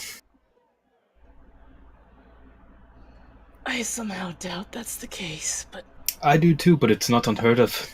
Things like that do happen. Things that the city doesn't want to dirty their name with, they will contract out.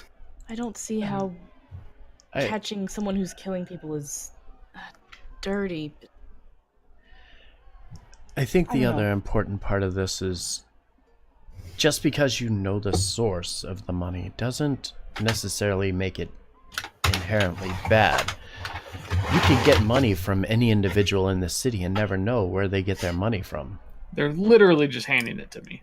Like, I do just the most basic, good human like acts of kindness, and they're shoving their cash at me. And Which was nothing. in real life. And Let me hold the door open for you. Here's and $50. Kai will kind of point over to Viz and says, we know nothing of this individual that we had gotten this money from, other than the fact that he goes to the bar, he drinks a lot, and he has a lot of money. We know nothing of where he gets this from, and we didn't question its legitimacy. This is a legitimate organization within the city. They are well known. Yes, they have shady dealings, but we can justify the money for ourselves under a contract. I'm not saying absolutely no, but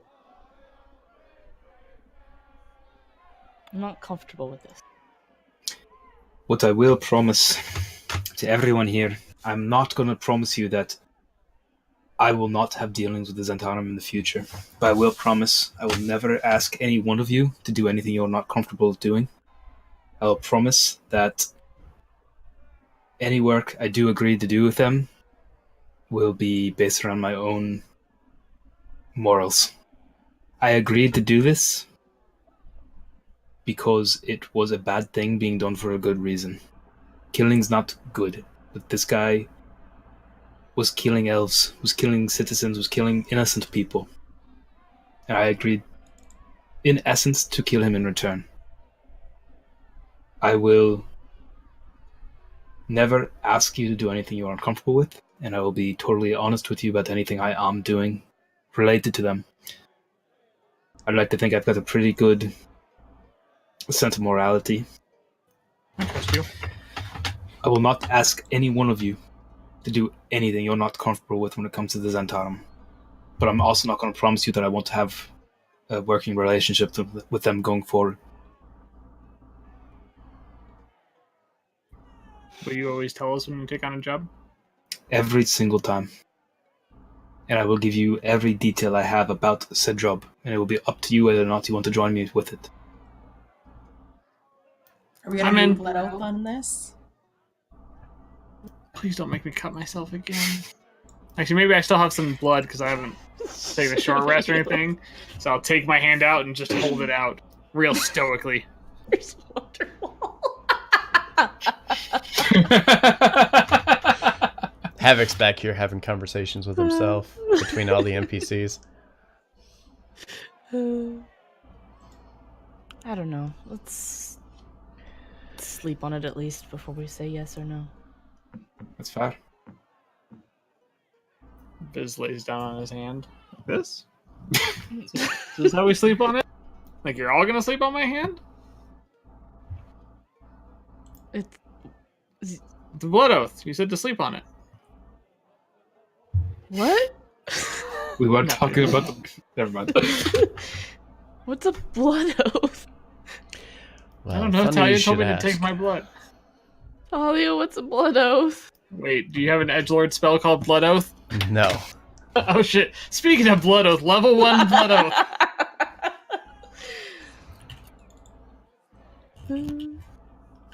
Not that you know of. Hey, I didn't type that. Asshole.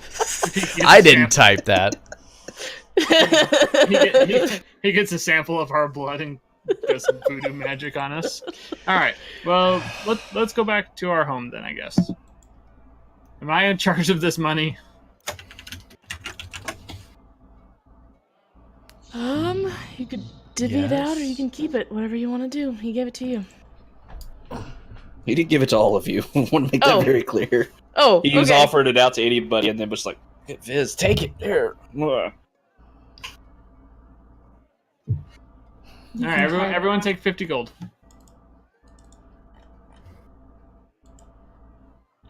All right. 50. Have we gotten paid from the guarding the Dungeon Sweepers at all? Is that like... Technically haven't finished it. Well, We it's, get- I guess I we think were we gonna- get- It's per day. Yeah, Well, yeah, Jallister said we'd find him at the end of it. I was just gonna Okay. add all of the gold up all at once instead of trying to. I was going to do remember the same, how but I do just it. didn't Yeah. know if there was something we keep track of already. You're going to get paid at the end of the job, so Okay. you are I'm gonna promised leave 5 gold pieces per day. 7 gold for Bonnie as we leave. Okay. Leave her so much money. There's no wonder she likes us so much. He's trying to convince her to come work for us. She's a really good listener. Okay, she really understands me when I come to the bar and just bitch about my problem. 7 She's gold easily though? trained. That's She's so easily much money. trained. I honestly, I'm just one-upping the dude that paid us, and I feel like I shouldn't have this money anyway. All right, so heading back to the manor. Yeah, Yes, and as we're walking out, I want do to make a wait, YouTube video about that time I tipped a waitress $1,000 or whatever. You know how Yeah, people yeah, make those react yeah. videos? yeah. Do I notice him leaving her a 7 gold tip? Yes. 7 Okay. gold in total. I don't know how much our drinks are. I'm going I to have very no con- I'm going to very discreetly turn to Kai and kind of whisper, "He's not going to be our treasurer." You have that damn right. Viz, why did we pay our employees 47,000 gold this month? So as you're getting up to leave, came in on their day off, okay, and they told me they've been struggling. They're behind rent. Fucking worst undercover boss ever.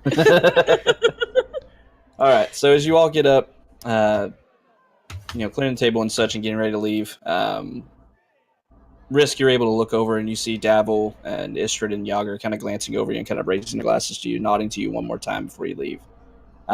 With that, Bonnie kind of moves over, starts Han cleaning Solo table. nod. Yeah, pretty much.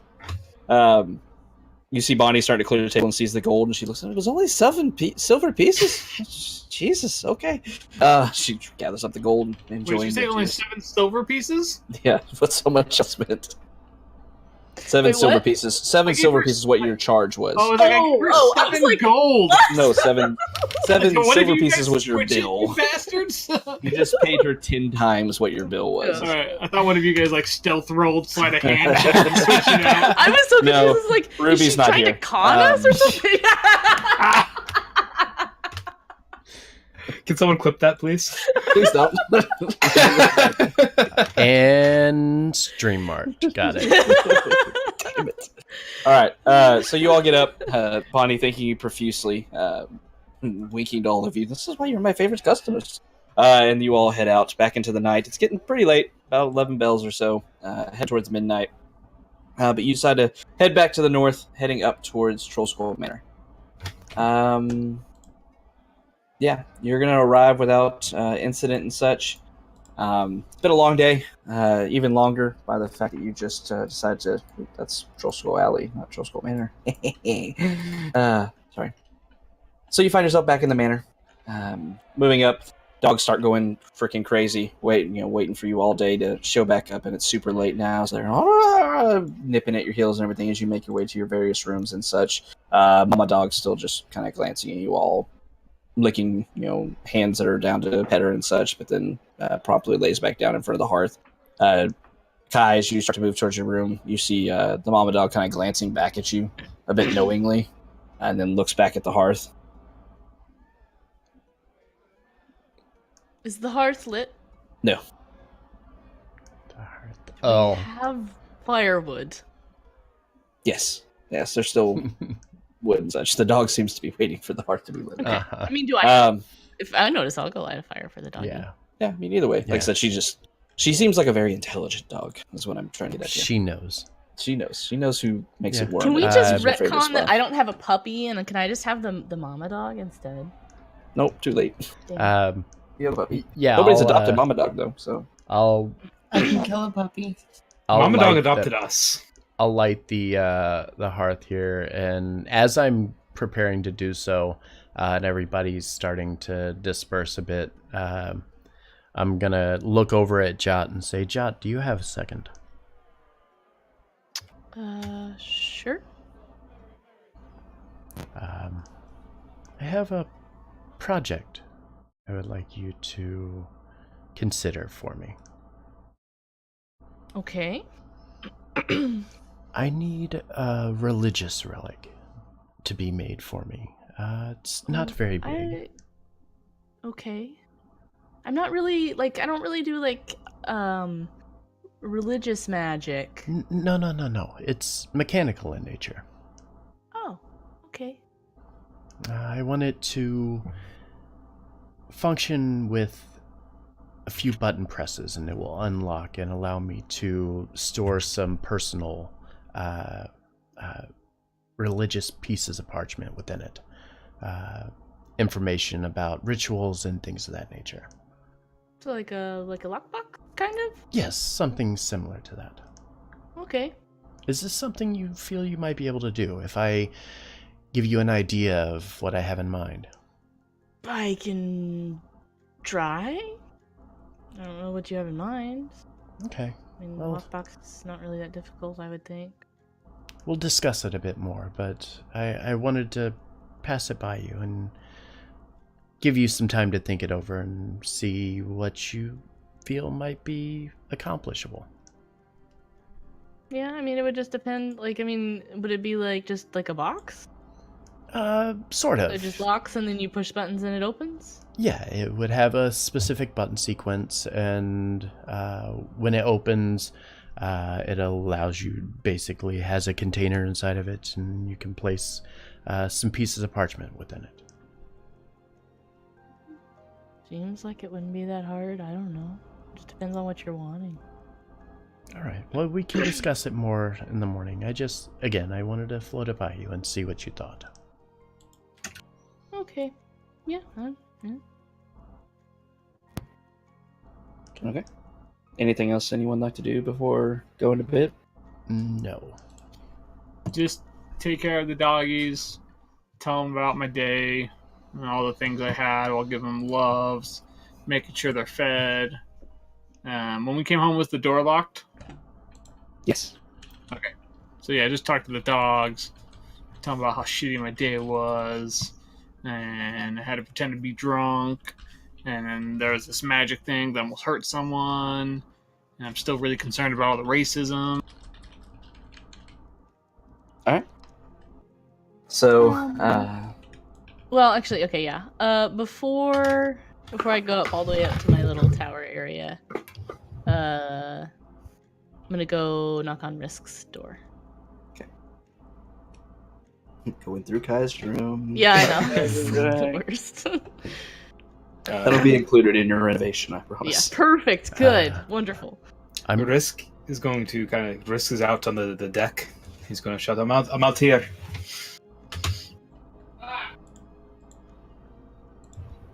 Here, What was Havoc. that? Paste this on. That the was map Havoc's somewhere. house, I think. Oh, okay. I was like, what the fuck was that?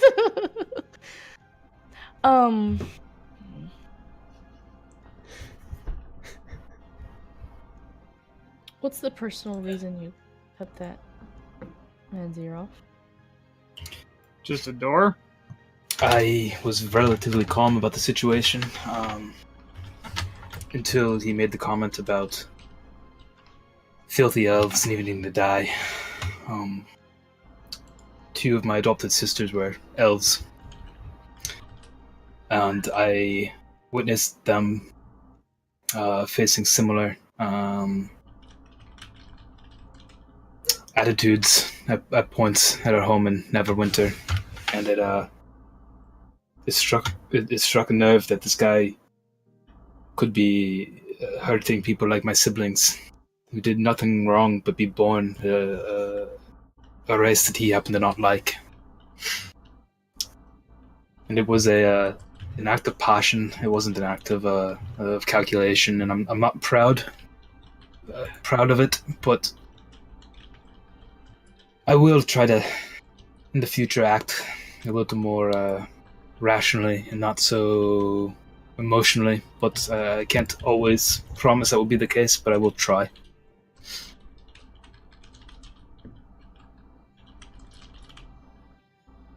You still have that ear? Yes. Not sure what to do with it at the moment.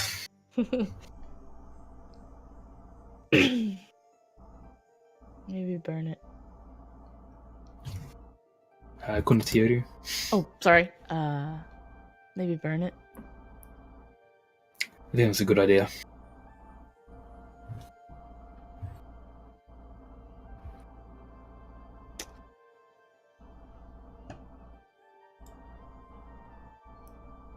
I want to fuck about with my magical device. Yeah, do you want me to help you with that at all? Oh, God. No, I was trying to figure it out first. Please don't blow up the whole house. Actually, Why would it blow up? It's just a weird magical device. I really want to look at that now. Wait, can I please help you, please? Make a deck save, please. No, I'm in my room while you're talking to Risk. Okay. Thank you for being honest with us about everything. I'm not a perfect human being, perfect person, but in the short time we've known each other, we like to consider you all friends, and I've got flaws, but dishonesty isn't one of them. I won't ever be with the people I trust. Good. I watched you the first time you talked to them. You all watched me. We were 40 feet apart. Just gonna smile at you.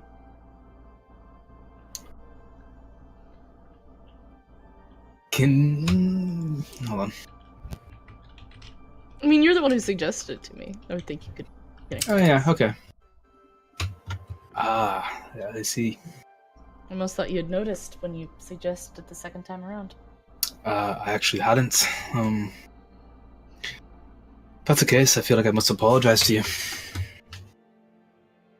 Why? because I obviously haven't done enough to earn your trust.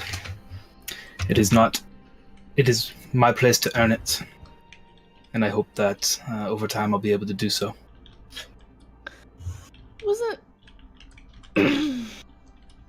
It wasn't necessarily that I mistrusted you. I don't know. I'm too curious for my own good sometimes. Nothing wrong with curiosity. I think I trust you less now than I did before, though. That's fair. I don't think those people are good people. I don't think they are either. I think you mostly are. I would be careful the company you keep. I believe very strongly that sometimes there are situations that arise. We must do bad things for good reasons. But seeking out bad things, not a good decision. If you seek out bad things, you're going to do bad things. Keep that in mind.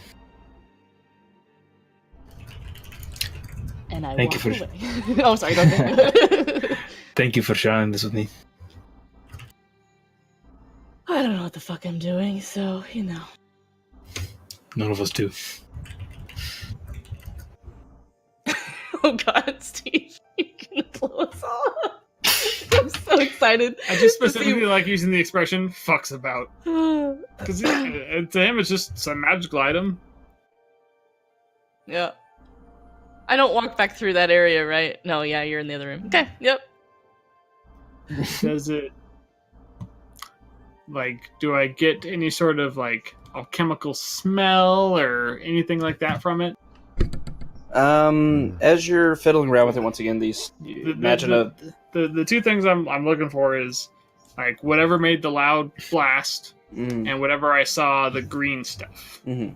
So those are how do I activate the acid button or how do I activate the thunderclap button? Right, those are the two things in my mind where I was like, okay. Oh, that would have been acid, wouldn't it? I'm dumb.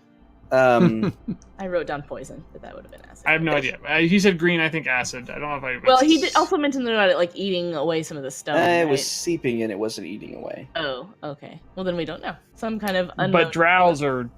They're poison people. They are poisony. So. That's probably why I wrote poison. You would know. So, as you're messing with it, once again, imagine a flintlock pistol, essentially. 2 levers on the back end, obviously the cocking mechanism on it. As you fiddle with it, once again, you're able to pull the levers back and such, and you see the small trigger onto it, and squeeze the trigger, click, click. Nothing seems to happen. You examine it a bit more. It's somewhat well crafted, this kind of stained wood. The main construction of it with this metal pipe, the metal barrel going down the end. As you examine the end of it, looking down the end of it, you see this kind of green residue at the end of it, but you can't find any buttons or anything extra onto it. I'm gonna say you're smart enough to not mess with the green residue that's at the end of the barrel, but otherwise you don't discover any way to fire this thing. Seems like you might be missing something. Straight up. Everyone at home, never do this. If I put my eyes down the barrel and I pull the triggers, and I pull the little flintlock mechanism, do I see it clamp down the tube? Don't really have light in your room, so it's real hard to see. That's light. Yeah, sure. You can see that at the end of it. You see what appears a little pin. Is there a striker? A pinprick of metal, moving forward at the very last second, up on the edge of it. Okay, cool. It's a gun. Yeah, Anybody I know wondering? that, No, but it's a gun. Viz has no idea what a gun is. Just found this arcane tool of craziness. It casts Thunder Wave and it casts Acid Splash to him. None of y'all recognize this thing, by the way. Just throwing that out there. This is not a common item in the world that you are How's in. its balance? If I As you're holding it, flip it back and forth. It's really unbalanced or imbalanced. As you hold it, you can feel the front end of it's very heavy. It's about an 8-inch barrel and like a tiny 2-inch grip. It's awkward. Like his penis. All right, I'm gonna find a way to carry it kind of concealed in case I ever need to use it to bludgeon someone or something. Okay. And in the morning, I never told Jot about it, but that's all I got for now. After taking care of my dogs, loving them, working on sits and stands and shakes and speaks, and getting them foods. Okay. Anything else from anybody want to do, or heading to bed? Finishing the ritual. Risk is going to pray. Risk is going to pray. Okay. Mm-hmm. That's basically what I'm doing. Let's see. Kai and Risk participating in their own religious duties. Talia probably taking a bath, and then going to bed. Okay. All right. So with that, you find yourselves once again back in the manor, have various conversations amongst yourselves. Viz tinkers with his new toy, which he doesn't really get, unfortunately. And once again, Kai and Risk pay the religious respects in their various ways. One to Bahamut, and the puppies are good. Would it be Vol, or would it be to yourself? It's to myself. Okay, that's what I thought. God, that's so edgy. It's so edgy. I'm afraid of I love it so much. It's super edgy. The jokes will forever continue. I love it. All right. So with that, with all of your duties and conversations and experiences for the day coming down to close, you know that it's getting late. It's gonna be real hard to get a full-on rest in, but you'll somehow manage it just for reasons. Even though you've only got about 4 hours to sleep before, or 5 hours actually, before your day needs to start in the morning with your early start. But with that, you find yourselves falling asleep very readily, sleep coming very quickly. As you all wake up in the morning, you kind of think for a moment and kind of look over towards the windows, and you see it's still dark and don't know why you woke up. You didn't have an alarm or anything, obviously, going off, and you start to sit up, and then you hear a loud crash from somewhere within the house. And that's where we're going to end the session. But we did we or did we not get a long rest? Yeah, you'll get a long rest. Okay, it's for fine. sheet maintenance before we finish the session. Just make sure I do that. I'm an elf, so 4 hours. Do we have to stop there? Mm-hmm. We can keep going.